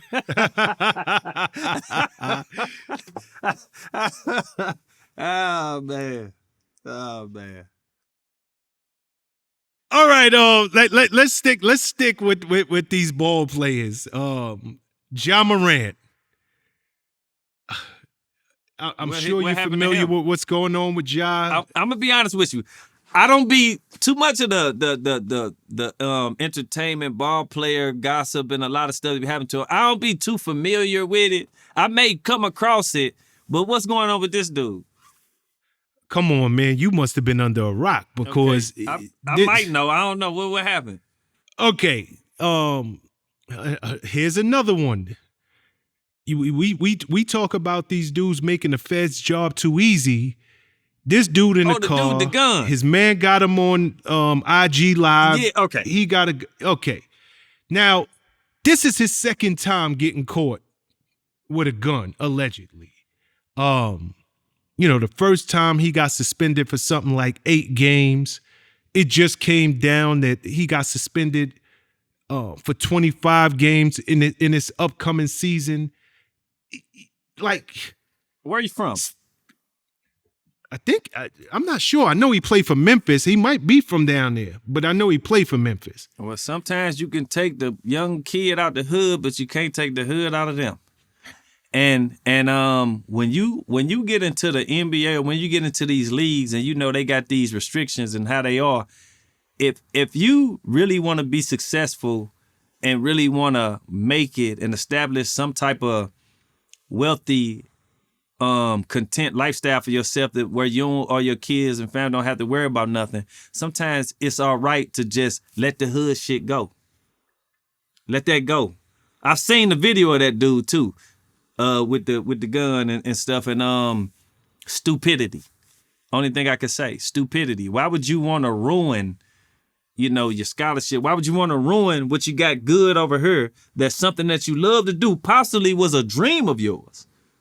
Why would you want to ruin that? Because you want to display it, you want to show your pistol, show your thumper, show your gun, and be on some bullshit in the media, trying to get attention. That guy, he needs to read The Myth of Normal that deals with trauma and illness by Gaber Mate, the book I was talking about earlier, because he's suffering from a lot of childhood trauma and he's just displaying it. He's displaying all of this on camera. He got trauma issues to deal with. He's just asking for help. So instead of people that's probably just knocking him, get dumbass dude, no, just get him a little help. Go get him some help. Try to help him. All of these guys. Go ahead. No, you touched on this earlier in our conversation, and you were talking about the entourages and people around them. This dude is worth hundreds of millions of dollars. My question is, who's around you that loves you enough not to be a yes man? Nobody loves him, clearly. Nobody really loves him. They love what he's got. They love what he's doing. They love that they can get something out of him. Because evidently nobody really loves him, or he would not be displaying that type of behavior throughout the social media world. They can't love him. Yeah, I mean, like real talk. It granted, we can't be with our kids 24/7. When our kids leave our house, all we can do is pray that what we put in them, they're going to follow those principles and they're going to act accordingly. I'm like, my God, who like where is that person? Where's those individuals that love you for you and don't want to see you hurt? I always was told that when you get a little bit of money, it brings out the real character in the individual. I always was told that. And sometimes what you see is what you get. Like, it's just over displayed because now he got some money. He may think now, he's invincible with the little money. You know what I'm saying? And you take it away from him, it might bring him back down to reality. But sometimes the money play a big part, man. When these dudes get all of that money, they start thinking they're invincible and they can do what they want to do. That's true. That's true. He did apologize, and a lot of notables came out. Because this was one time many people didn't hold their voice, they didn't hold their tongue on what they truly felt. Stephen A. Smith was like, nobody believes you. You already lied. Apology. Because, with the apology, because he got caught not too long ago with the gun before. But interestingly enough, Nike, Nike, he's an endorser of the Nike brand. Nike. Yeah, they're sticking with him. Nike put out a statement and they said, we're pleased that Ja's taking accountability and prioritizing his well-being. We'll continue to support him on and off the court. So, let's go back to what I said. It's people of my hue who kick me, stump on me, and put me down. But the European people that helped me and have my back, what just happened? European people are sticking with him and having his back. What happened on the other end?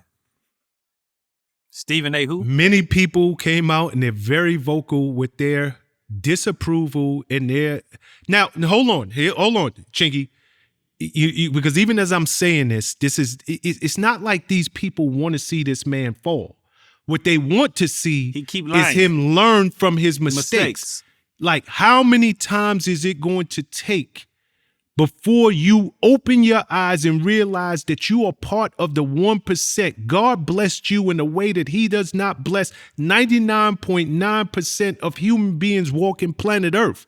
So I think a lot of the people who are of black and brown hue, it is love, but sometimes love hurt, and I got to give you a spanking, and I got to tell you what it really is, because that's where it feels like it's coming from. Try to help him too, and I know they helping him, trying to help him with advice, but you gotta just try to help him. At least he's trying to apologize and show that he's trying to make a change. Sometimes, how old is he? That brother, I think he's like 23, 24. I mean, come on. You know what I'm saying? Like, he's entitled actually to mistakes because he gonna make some. He gonna make some mistakes. When you give how many millions he worth? I got to look that up, but he's worth hundreds of millions. I'll tell you that much. 20 million. 200 I said million. hundreds of millions. 200 million. Are you serious? 200 million. We talking about a 22, 23-year-old. And you think he not finna go say, fuck the world, I'm finna do what I wanna do. Everybody who has something to say about him, he got more money than them. And I ain't talking about Nike, I'm talking about all the guys who had something to say, probably got more money than them. So he gonna make some mistakes. He gonna make some mistakes. But what you can do, just lend a helping hand sometimes. Try to help him. Try to help them where you can. You know what I'm saying? We always like to get on people and just shut them down. But extend a hand and try to help him. Try to see why he's being belligerent like that in the public. Try to understand what that is and then try to help him from there. Nah, he really does need somebody, some people. And I'm going to tell you another thing, and this is as real as I could put it. I don't know who he was in the car with, but I could tell you this. He need to get rid of those friends because anybody who loves you, and I mean truly loves you, they not going to go on social media on an IG live and film you knowing what you got in your hand. They not going to do it knowing if you smoking. They not going to do it if you doing anything that is going to even violate the morals clause in it. Because, in these contracts, a lot of these major corporations, they have a quote unquote morals clause in the contract that they can get rid of you. Yeah. And that can mean anything. It can mean a woman accuses you of sexual harassment at the job. Morals clause, you violated it, you're out. It can mean you get caught with a gun. It can mean you drank too much or you came to work drunk. That's just open-ended. So to me, it's like, if you got people who are supposedly your boys, supposedly your family, your friends, that are willing to put you on IG Live knowing that you're not going to be seen in your best light, I don't know, man. Let me ask you something. When you talk to me, when you interview me, how do you feel I do with the interview? You're always upstanding, always coming from a mature, very well thought out perspective. So I come across pretty good. It seemed like I've done this a couple times, right? Absolutely. Well, when I got signed when I was 22, when I was 23, and I used to do them interviews in the beginning, I was horrible. I had to go get media training. So the label got me media training. I had to learn how to project the question back on to the interview and a lot of different things. This was 20 years ago, brought me to this point. You think I do an outstanding job? This is what he gonna have to learn. He gonna have to learn through the journey. You see what I'm saying? Great point. Now, here's and then we can move on after this. I pray that he don't lose it all before he can get to the other side. Yeah.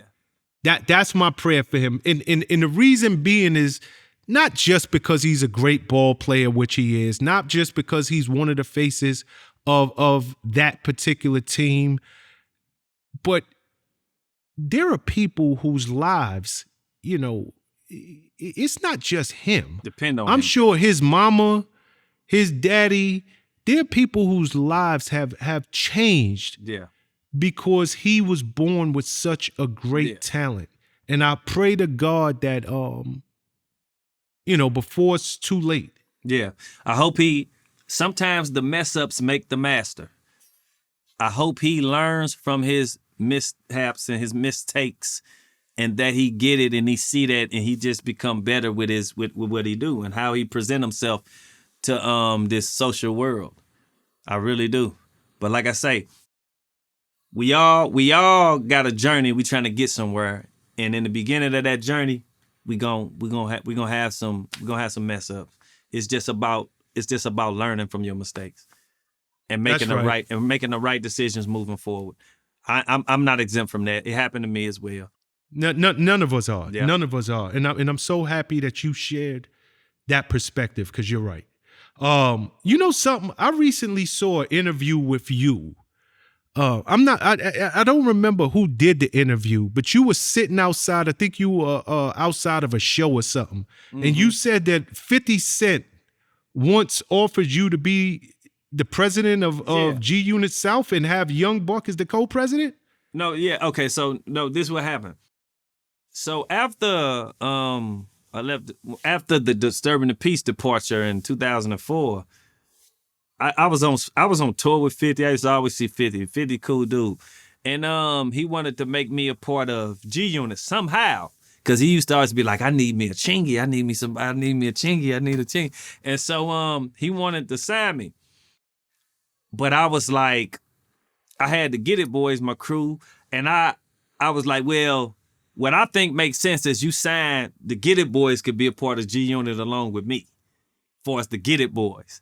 But I'm going to stay as a solo artist on Capitol. And so somehow we got into, because he was finna start G Unit South. No, he wanted me and Young Buck to be the presidents. G Unit South.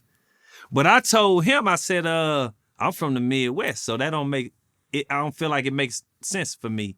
If you trying to do it on a coastal, like a West Coast G Unit, East Coast G Unit, down South G Unit, I'm from Midwest, so it'll have to be a Midwest G Unit. And this was just all talks. Clearly it never got to that point because it never got started. But 50 Cent wanted to sign me. You know what I mean? So he wanted to sign you actually as an artist and make you president. And he wanted to sign me as an artist and make me president along with Young Buck. And he had so many other opportunities, deals. Like he was finna give me this Chris Style deal. Like it was a lot of stuff. 50 a cool dude. Shout out to 50 He always had this business mind. You know, he's always been like that. And remember when I was talking about leaders of, well, I ain't say it in this way, but this is what I meant. Leaders of the manipulation far as the beefs that you see out there. I got a real Jew from him about that. So just keep that in mind.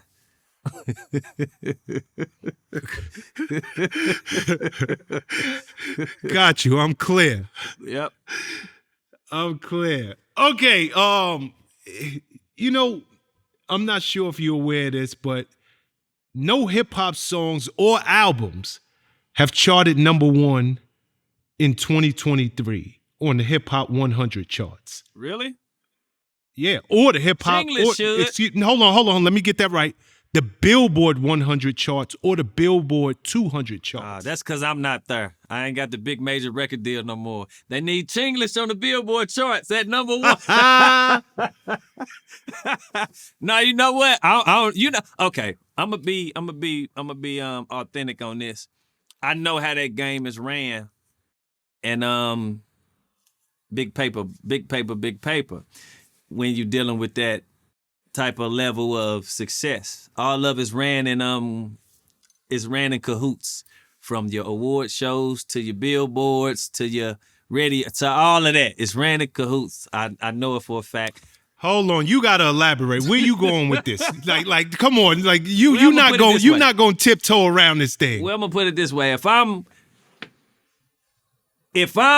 in cahoots with the record labels as Billboard and I'm doing business with them, so let's say I'm doing good business with Universal, and I'm one of the CEOs at Billboard.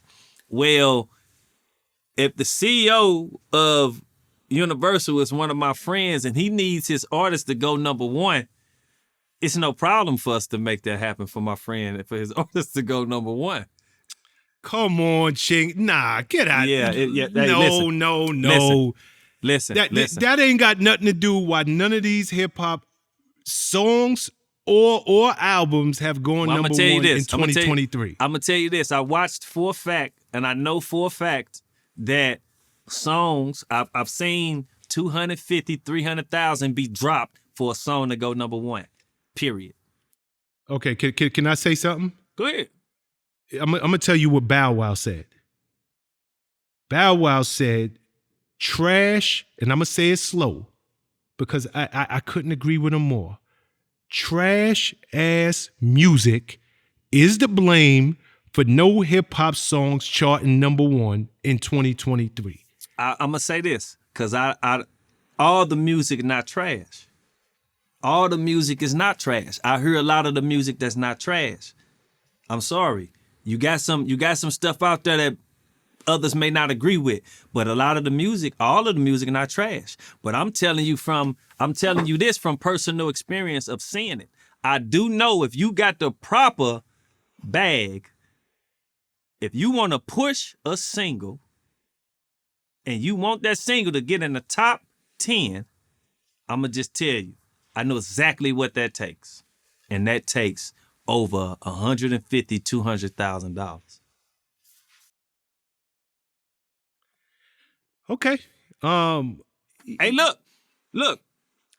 I saw this. A young 22, 23, 24-year-old kid, I saw this. I've heard this from the execs, from the people.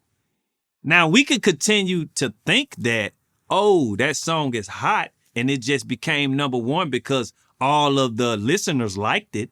We could continue to blindly think that way. Are we? No. Are we talking about radio spins? We talking about Or charting. are we talking about charting. Billboard? We talking about Billboard charting. Billboard charting up in the top 10 to #1.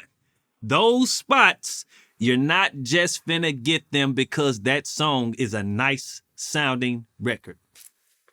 It's not gonna happen. It's not happening because that's just a nice sounding record. It's not gonna happen. Fair enough. Maybe you know something I don't know. I think I do, and that's what I'm trying to tell you. Yeah. Okay. I'm sure there's gonna be a bunch of people who agree with you. I'm positive. It's gonna be a gang of people that's gonna agree with that. Trust me. Like, you know what I'm saying? If here it is, we in the music business, right? Yep. We in the music business. You rub my shoulder, I rub your shoulder. Okay, so can I ask you one question before we move this on? Yeah. You don't think and I'm gonna choose my words very, very wisely right here. You don't think that the quality of hip hop has declined considerably year over year? No, I didn't disagree with you. I ain't disagreeing with what you're saying for as the quality of the music. I'm not disagreeing on that. You know, I think that the younger generation coming up today with the way you record music, the software, the sound of it, it's all different. Coming from the analog days of how I recorded and what I came up in, when you deal with just a little computer with ones and O's where it's got this stereo sound and all that all makes a difference. That all makes a difference in what's being created today. And I'm not disagreeing with you. It's a lot, but once again, it is a lot of good quality music still out there. But when it comes to charting on the Billboard, it ain't just about the quality of that music. It's about the quality of that business too. Understood. Okay, let's talk about a brother who is actually putting out, let me get it right, who actually put out a really good song. Who was that? DaBaby. DaBaby, you know what? You brought him up. You mentioned DaBaby, man. I just want to say DaBaby has been one of those standout artists, flow-wise, visual-wise, everything. And I be impressed with how DaBaby be coming. I ain't gonna even front. I think he's an artist. And from that, and another artist who I watched this come up. I remember when DaBaby was just making this little YouTube videos and stuff, trying to get his music heard. Cause I kind of was following him. Like I appreciated his style. Like no bullshit. And so I think it's cool when you see a individual get to a certain point to where now he's a successful artist doing his thing. But he brings originality to it. He stands out. he's authentic with being different.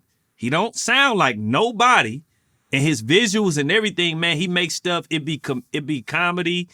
He's like let me see. How can I say? He got a little bit of Ludacris in him when it comes to his animation.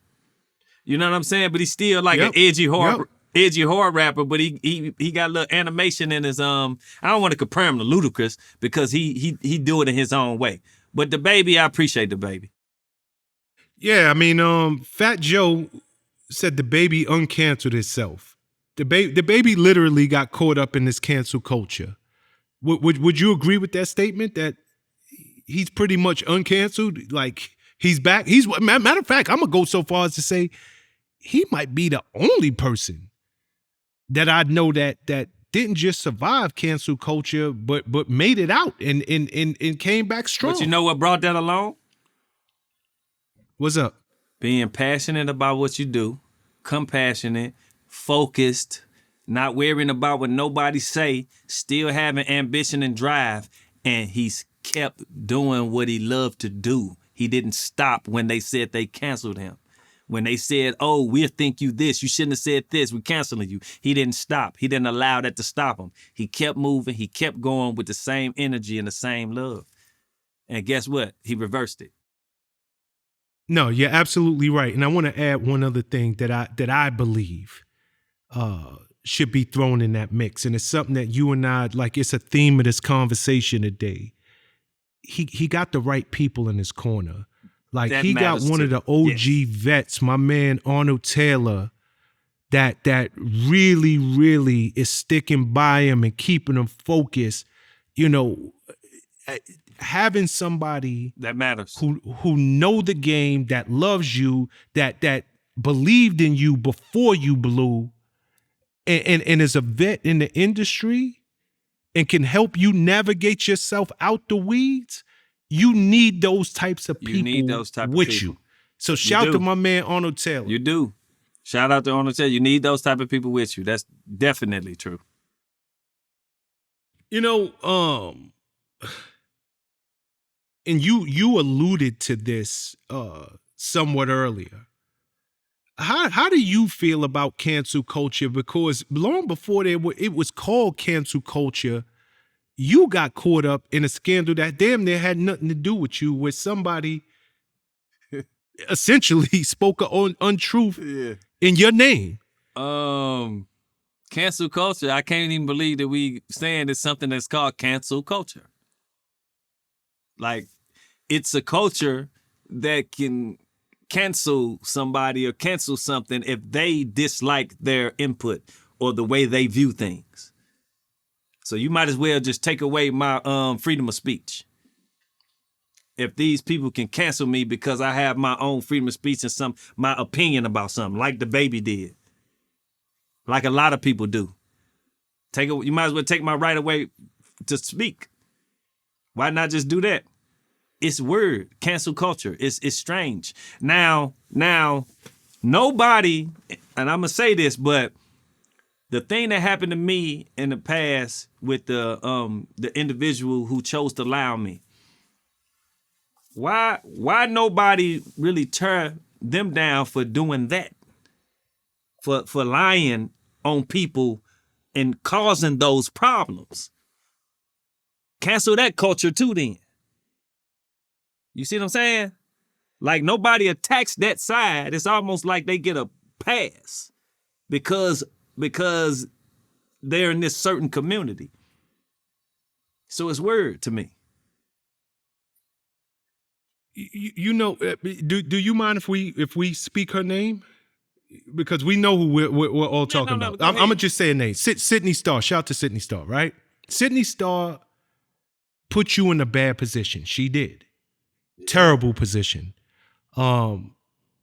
She matter of fact, she came on this platform and admitted I told a lie on this man. I told a lie. She was woman enough to step up and say I told a lie on this man. And even very recently, let's just say he was man enough. Let's just say it. No, go ahead. Even to this day, she's basically like, look, I owned up to my mistake. I was young. I owned up to it. What else can I do? It was 10 years ago. Is it possible for me to move on with my life and not be vilified for the rest of my life for a mistake I made when I was barely a teenager? Because that individual did that to a lot of people. I don't know why it chose to stick with me. Hold on. You weren't the only one? When I say did that to a lot of people, let me take that back. I meant took a picture with a lot of people. Took pictures with a lot of people at that time.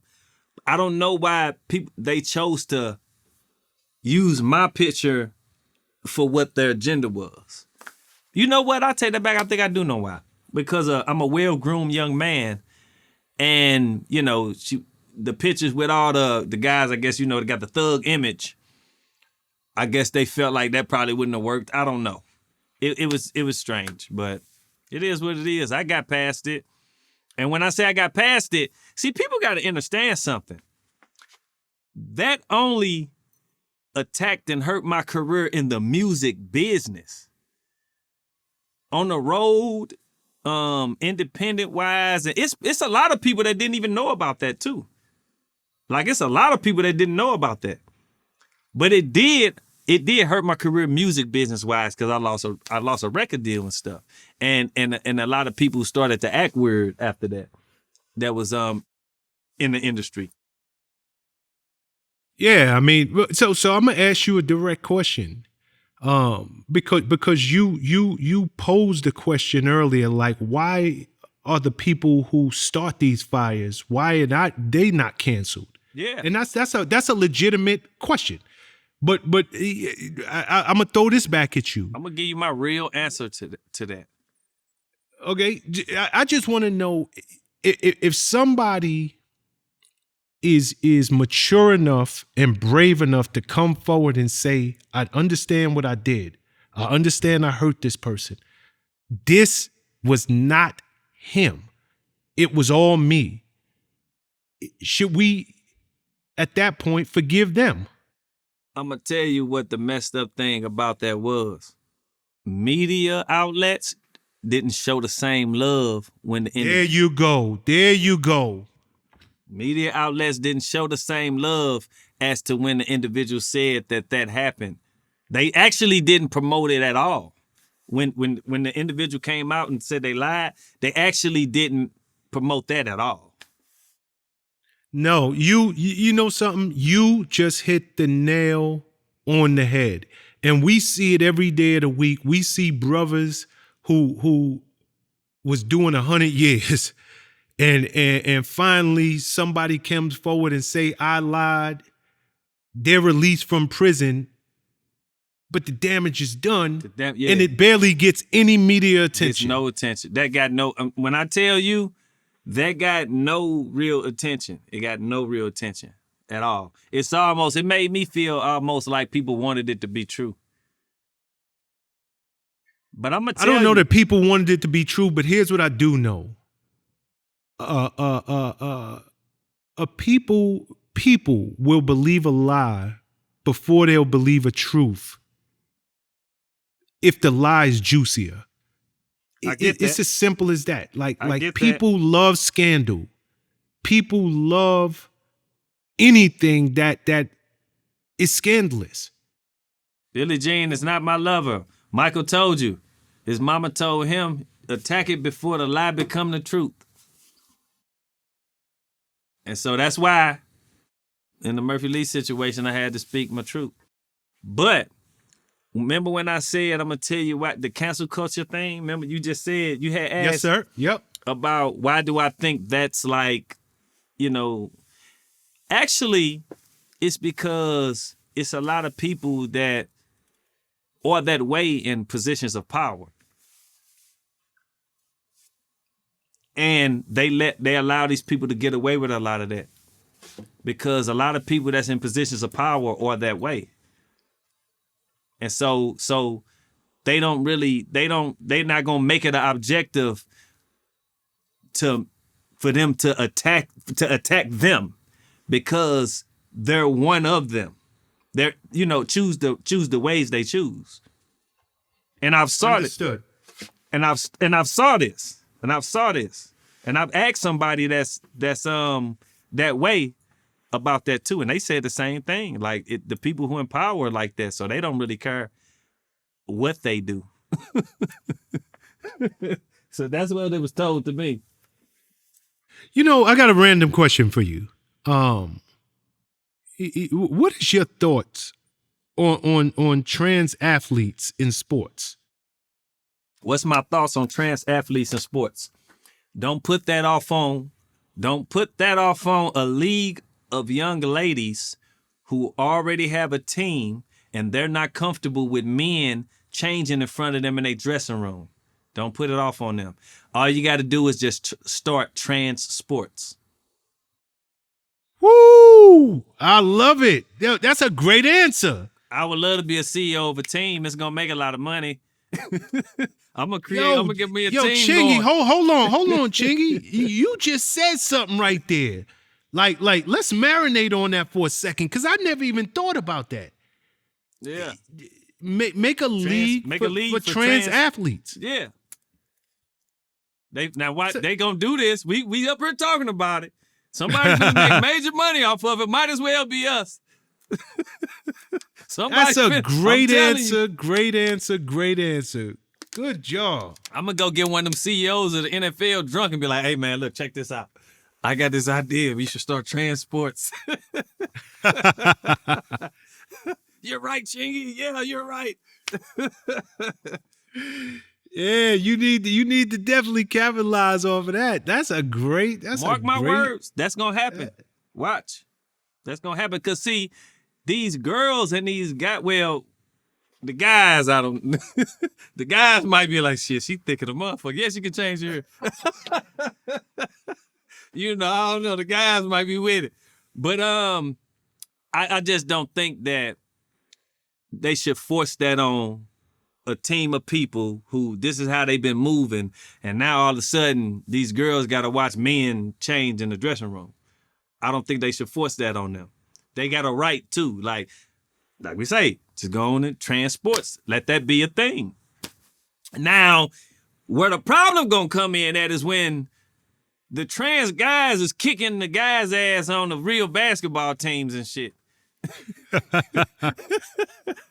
They gonna be having these All-Star games and they gonna be losing. LeBron gonna be losing to LePon and whoever, and they gonna be getting upset. Like, damn, they whooping our ass. No, that's what they gonna have to worry about. Yeah, I mean, the world is changing right before our eyes, brother. I'd like to see how this one unfolds. Yeah, it's a beautiful creation. Let me ask you this: what one guy? I would love to sit down with this dude if he's listening.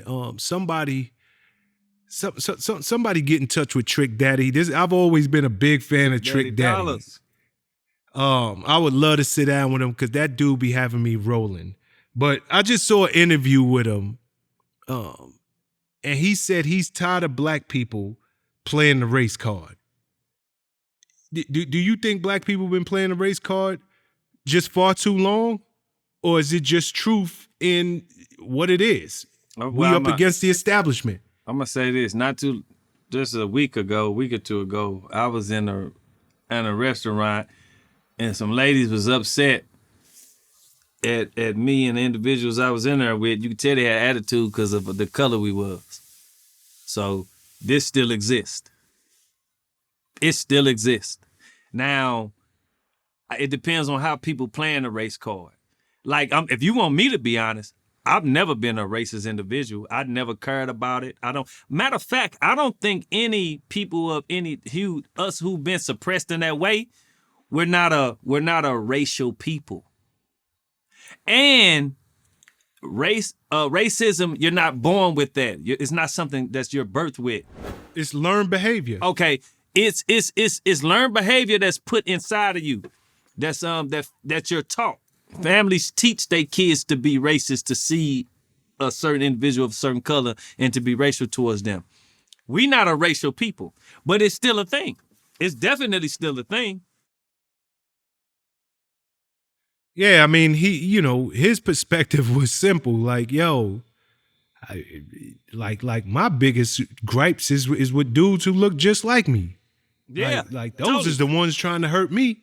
Remember what I said earlier? Yes, it yeah. brings it back to That's that. why I brought this up. Yeah. Like I have, okay, for instance, my career, what happened to me in my career, the pitfalls and the downs, it happened from people who look like me, people who has the same hue as me. They brought that upon me. You know what I'm saying? So at some point, accountability got to be taken. But I don't care nothing about racism. It ain't in me. I don't care about it. You know, we should have been, that should have been dead. If you still racist today, somebody need to go lock you up under a ditch and never let you out because it's just stupid.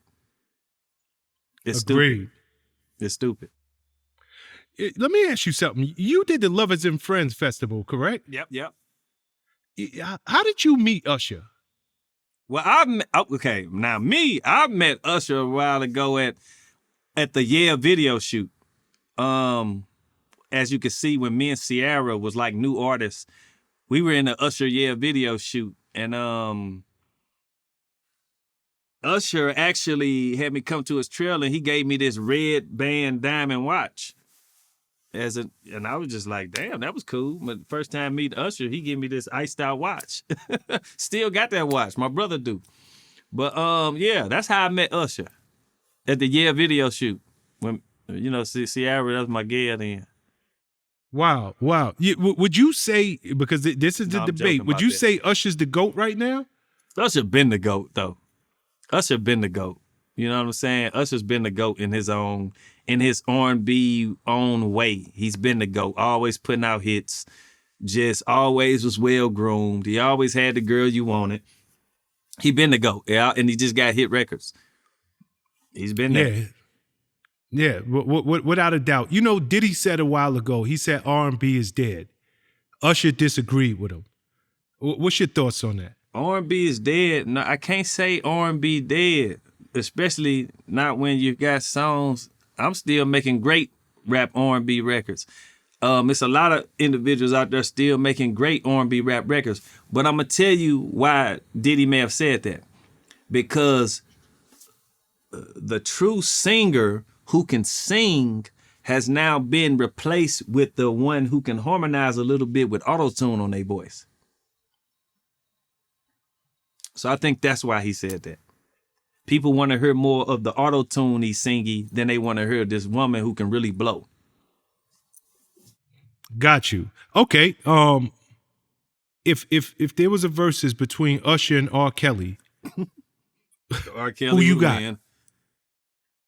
No, I don't know. To be honest, Chingy. to be honest, Hold on. You've been 100% real this whole interview. I'm finna keep it all the way authentic because our competition divide with me. But when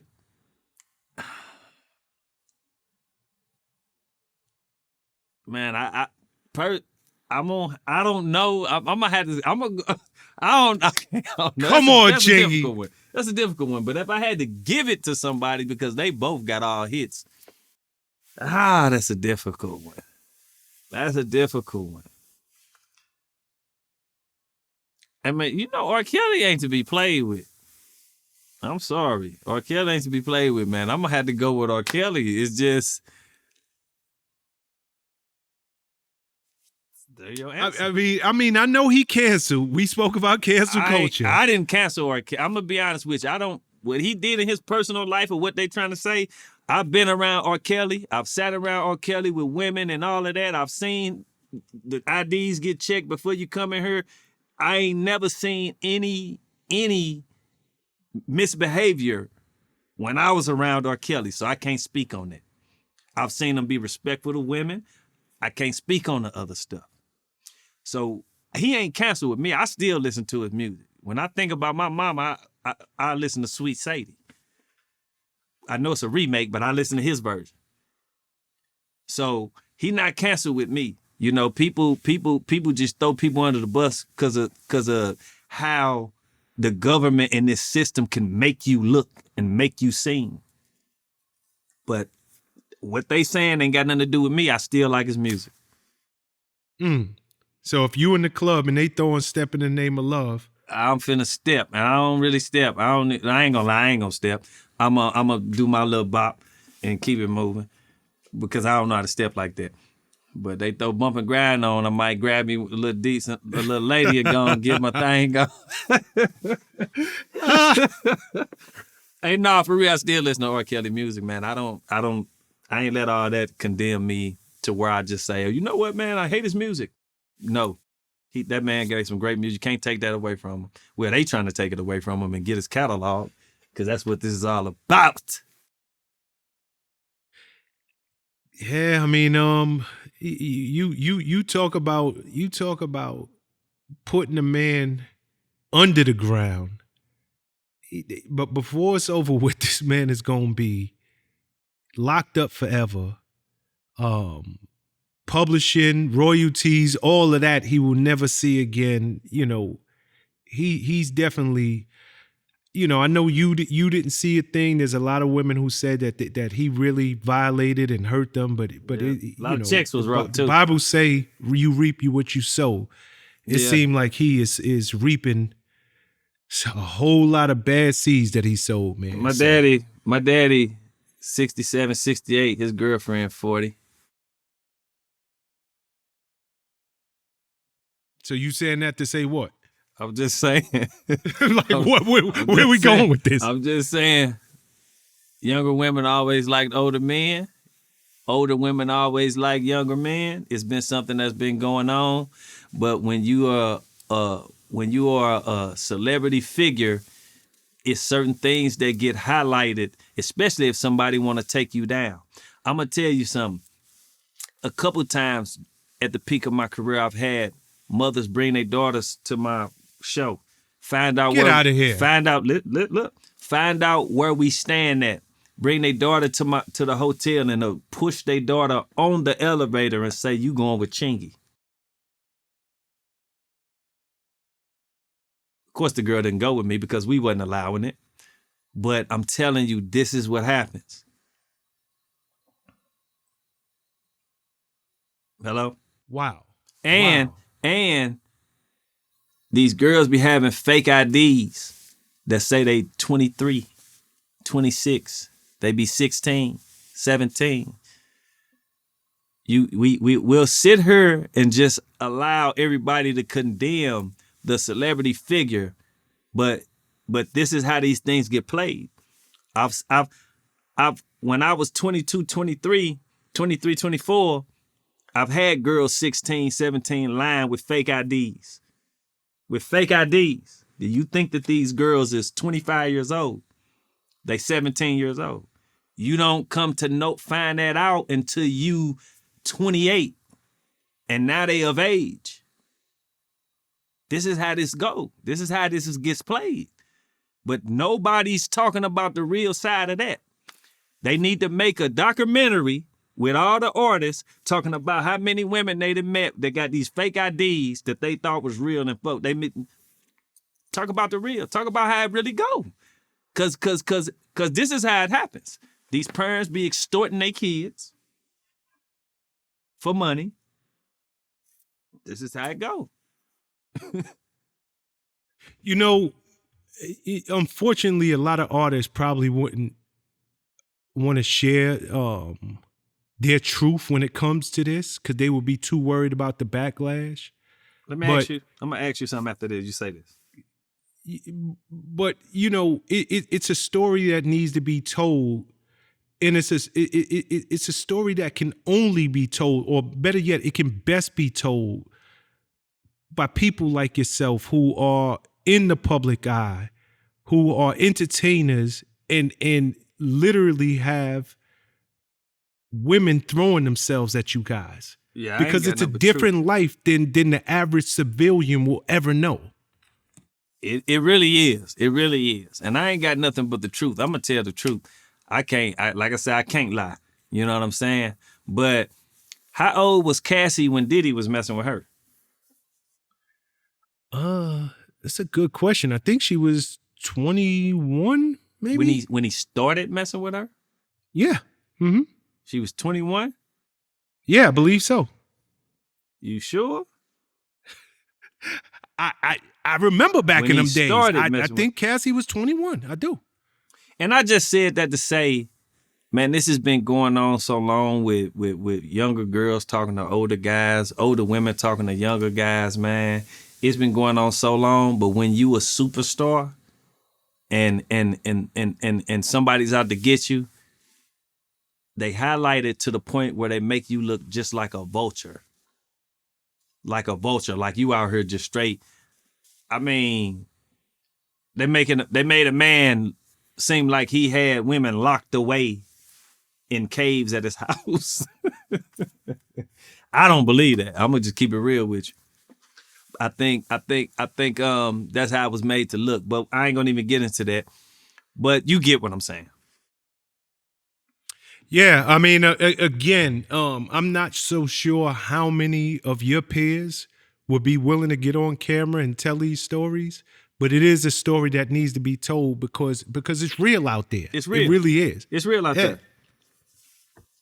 A lot of these people are getting these guys caught up, man, and these guys are just thinking these girls of age. They just think they of age because they ID said they of age, and that's what it be. I mean, these girls be having motives. They be having ulterior motives, man. Like, you know what I'm saying? And a lot of it be coming from the mamas or the parents. You know, it's so crazy because people would never believe that. They just, what you just said, that it comes from their mama. Do you know people wouldn't believe that a mother, somebody who birthed a young lady, somebody who is supposed to love them and keep them out of harm's way, would be the very person that is pushing them into these situations that take away from their innocence, all for a check. I've had it happen a couple times where the mama say, "You going with Chingy?" She pushed her. She pushed her over. "You going with Chingy?" And I was like, "No, she ain't. Get her ass off this elevator. She ain't going with me." Damn. Okay. You know something on that Millennium Tour? What's your thoughts on the B2K drama? Do you know those guys? I do. I know them, not like we best friends, but I do know them. Moriah, Raz B, Fizz, J Bug. I do. I've been knowing them since I came out. I mean, we shared, have conversation with them, chop it up with them, and all that, man. But they personal lives and what they've been through, I don't know too much about that. But I think they not no different than any of us who have friends that we got close friends that we go through stuff and been through stuff together, and we stop being friends and be friends again. But I was on tour with them on the Millennium Tour, on that first one, and it'd be some days they be cool, some days they wasn't. Some days a couple of them cool, sometimes a couple of them not. But I guess they got their reasons. Nah, that's a movie. The older generation love the Temptations movie. I love it. I love the Temptations movie. We love the Temp movie. We love the Five Heartbeats. I love Five Heartbeats. But B2K is a movie waiting to be made. Them brothers got all kind of stuff. Yeah, and I'm pretty sure Chris Stokes, it would be getting made through him, if anything. I mean, then it'll never be getting made because there's so much. I mean, he's a damn movie waiting to be made himself, and all the allegations. Man. But see, my experience with these people were they were cool, genuine people. Because Chris Stokes had got me on a song or two of his artists. I was actually on the original version of Touch, or Moriah song. It was supposed to be featuring me. But for some reason, I don't think Capitol cleared it. Something happened. But I remember going to their studio and doing that record with Moriah and Chris Stokes was there. Any inappropriate behavior? That's why I said this stuff, that's why it be foreign to me on a lot of stuff. I don't see these things. Like, none of it happens when I'm around. Like, when people be talking about Illuminati, when this be happening, this person selling their soul, and I've been around a lot of people, and a lot of execs, a lot of stuff. Now, I will say in California, I've been to a couple parties that were strange. You know, you just look around and just be like, yeah, I'm gonna get the fuck up out of here. Let's go. Motherfuckers finna have sex right here on the wall. It's California. Weird stuff happens. They be coked up and just a lot of shit that I ain't into. Damn. All right. You know something? You spoke about it's a lot of good R&B music out there. Matter of fact, you said to this day, you make dope hip hop R&B music. I dropped a song called That Good. Go listen to That's it. where I'm going. That's where I'm about to go with this. I want to talk about Chinglish. Before you get into That Good, what the hell is Chinglish?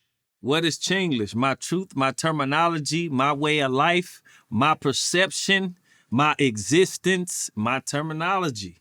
You know, people, when you hear me say there, I'm not just saying that because I'm trying to make a gimmick.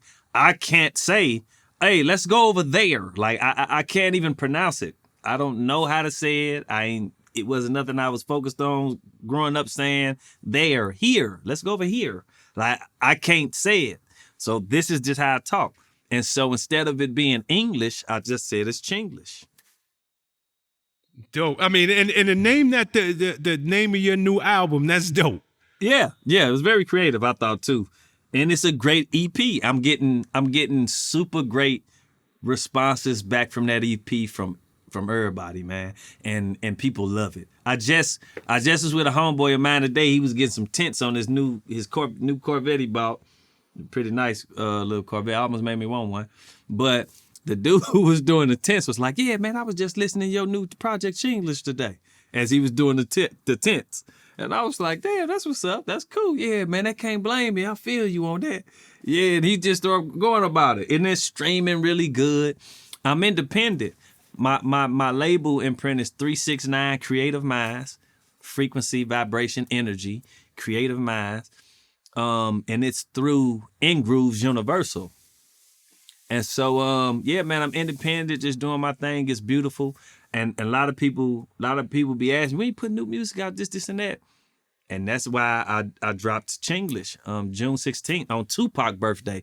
Made it extra special being on Tupac's birthday. And so, yeah, man, I released a single, Can't Blame Me, just talking about trials and tribulations in my career, ups and downs, and how it's sad when it's rich niggas who don't want you to get rich because they hate you so much.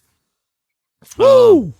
That's hard. I dropped the next record was That Good. That Good was the next record, R&B rap. If you like One Call Away, Pulling Me Back, you will love That Good because it's that same chingy, memorable, classic, stand the test of time R&B records. You know what I'm saying? Then I dropped Rewind Time. I gave it a little modern trap type of twist with just, rewinding time to see my peoples that passed on. And then I dropped Ballin'. When I dropped the EP, I dropped Ballin', which is me in like this, in the video, it's like a futuristic space. And it's just me by myself, just flowing through the futuristic environment in this floating old school. And that song is not balling in a material aspect. It's balling through spiritual currency of knowing self. And so, yeah, go stream Chinglish if you ain't got it. Stream it right now. And go check the videos out on my YouTube, Chingy Full Deck, man. It's a great EP. I'm going to drop another EP end of August called Been On. This one going to be a little more harder. I got Lil Flip. Me and Lil Flip collaborated on there. Yeah, man. So I'm just working. This is what I love to do. I'm still able to do what I love to do to this day. I've been doing this shit since I was a little kid. And I mean 6 years old in the 80s and just staying with it. I'm living proof dreams come true. I like to tell the up and coming artists and kids that I'm living proof dreams come true. So whatever dream it is you have, whether you want to be a football player, baseball player, basketball player, lawyer, doctor, I'm living proof that dreams come true because mine came true with, I projected out a thought, I took action, and I made it materialize. You know, we talked about Chinglish, but are you aware that your first album, Jackpot, is about to turn 20? It's about to turn 20 July 15th. This is the 20th anniversary. Yes. I'm very 20th anniversary. Can you even believe it?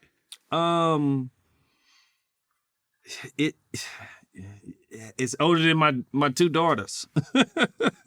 And they sing, and my youngest daughter, who's 4, will call me and be saying, I like your way you do it right there, right there. And it's so funny, man, because she loved my music.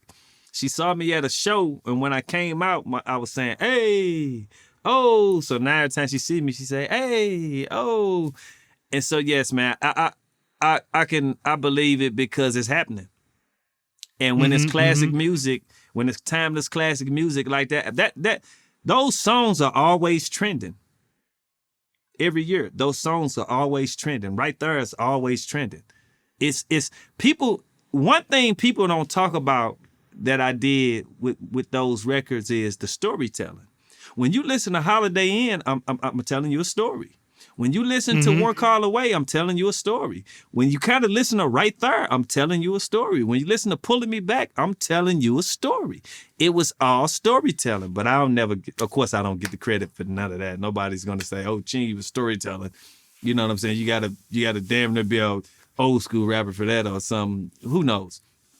But I never get the credit for storytelling, and I've been doing it. Man, it's just classic, great music, man, and it'll never die. And I think people want more of that back because they're appreciating my new music to the point where it's like I get some people say, "Oh my God, refreshing." They be like, "Refreshing." Oh, real music, real good music is back, and I just be like, "Really? Like, interesting. Okay, I accept that. I take that." But yeah, man. So it's been lovely, man, and I can believe that it's turning. That I can know that it's turning 20, and it is, and it's an accomplishment that is gonna stick with me forever, and it's a staple.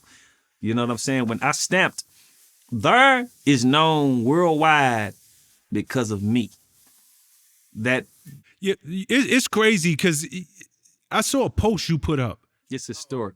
Speaking of there, and you was like, yo, the king of pop himself, Michael Jackson, was a fan and knew that record. Was like, yo, Chingy, I love this record. Yeah. It's beautiful. Could you believe that Michael Jackson love right there? You know what made Michael Jackson rest in paradise? Who actually made me want to entertain and perform?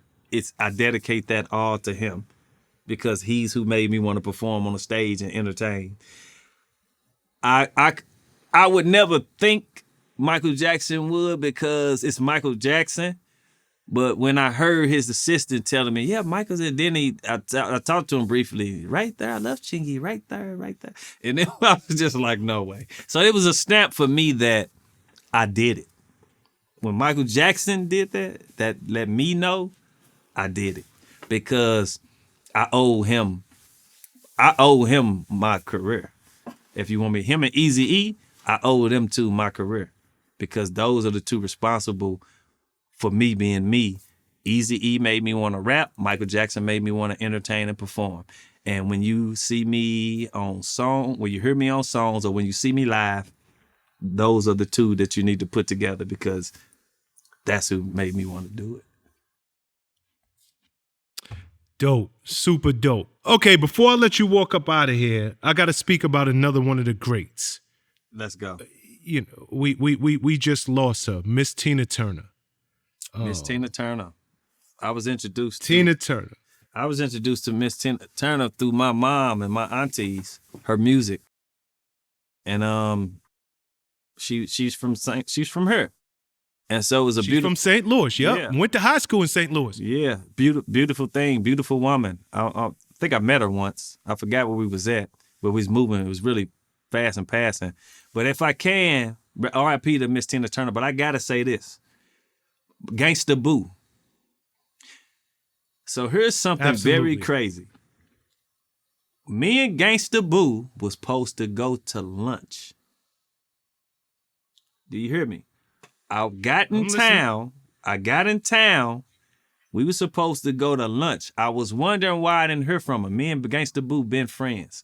I was wondering why I didn't hear from her because we supposed to go to lunch. I was scrolling through YouTube and saw something that said she died. So I hit her phone. Of course, no answer. And she passed. At the Millennium Tour show in California, she came up to the show to see me. And for some reason, we didn't ever connect. We was moving all around. So me and her was going to lunch to, catch up, chop it up. We used to always talk in DM. She felt like she could talk to me. And she always talked about what's going on with her father and different things going on in her life. We was friends. And so it was just messed up that I found out she passed on YouTube scrolling. And me and her were supposed to go to lunch that day. She was in California. May Gangsta Boo rest in paradise. So you're telling me the same day that she passed, y'all was scheduled to go to lunch? It was either that day or the day before. When she was in LA, I think when she went to Memphis, but when she passed in Memphis. She passed in Memphis. Before she went to Memphis, she was in LA. And when she was in LA, we were supposed to go to lunch before she left. Wow. Yeah. Wow. May Gangsta Boo rest in paradise. She was cool, man. Listen. Gangsta Boo was cool as a fan, boy. Yeah. Yeah, we losing so many of the greats, man. We really are. But, Chingy, I appreciate you stopping by. Real talk. I loved our conversation.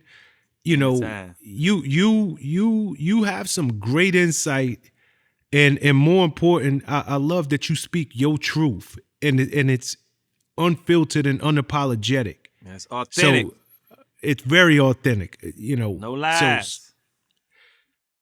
So you can't say that for so many people, but I love that you're speaking your truth, and it's coming from a good place at the same time. So thanks for stopping by. I look forward to the next time we could do it. Everybody, please go stream that new album. Chingy sent it to me a while ago. The joint is crazy. Like Chinglish out now. Did you like it? Oh yeah, I didn't hit you about it. I don't think we talked about it. I remember asking you to hit me up, let me know what you think, but I don't think we got to it. Yeah, I'll hit you offline about it. Absolutely. Okay. I'm still bumping it. But peace and love, my brother. Keep up the good work. And until next time, much love and continued success. Peace and love. Appreciate it. Shine all the time, anytime. Vlad TV, your boy Chingaling. Boom.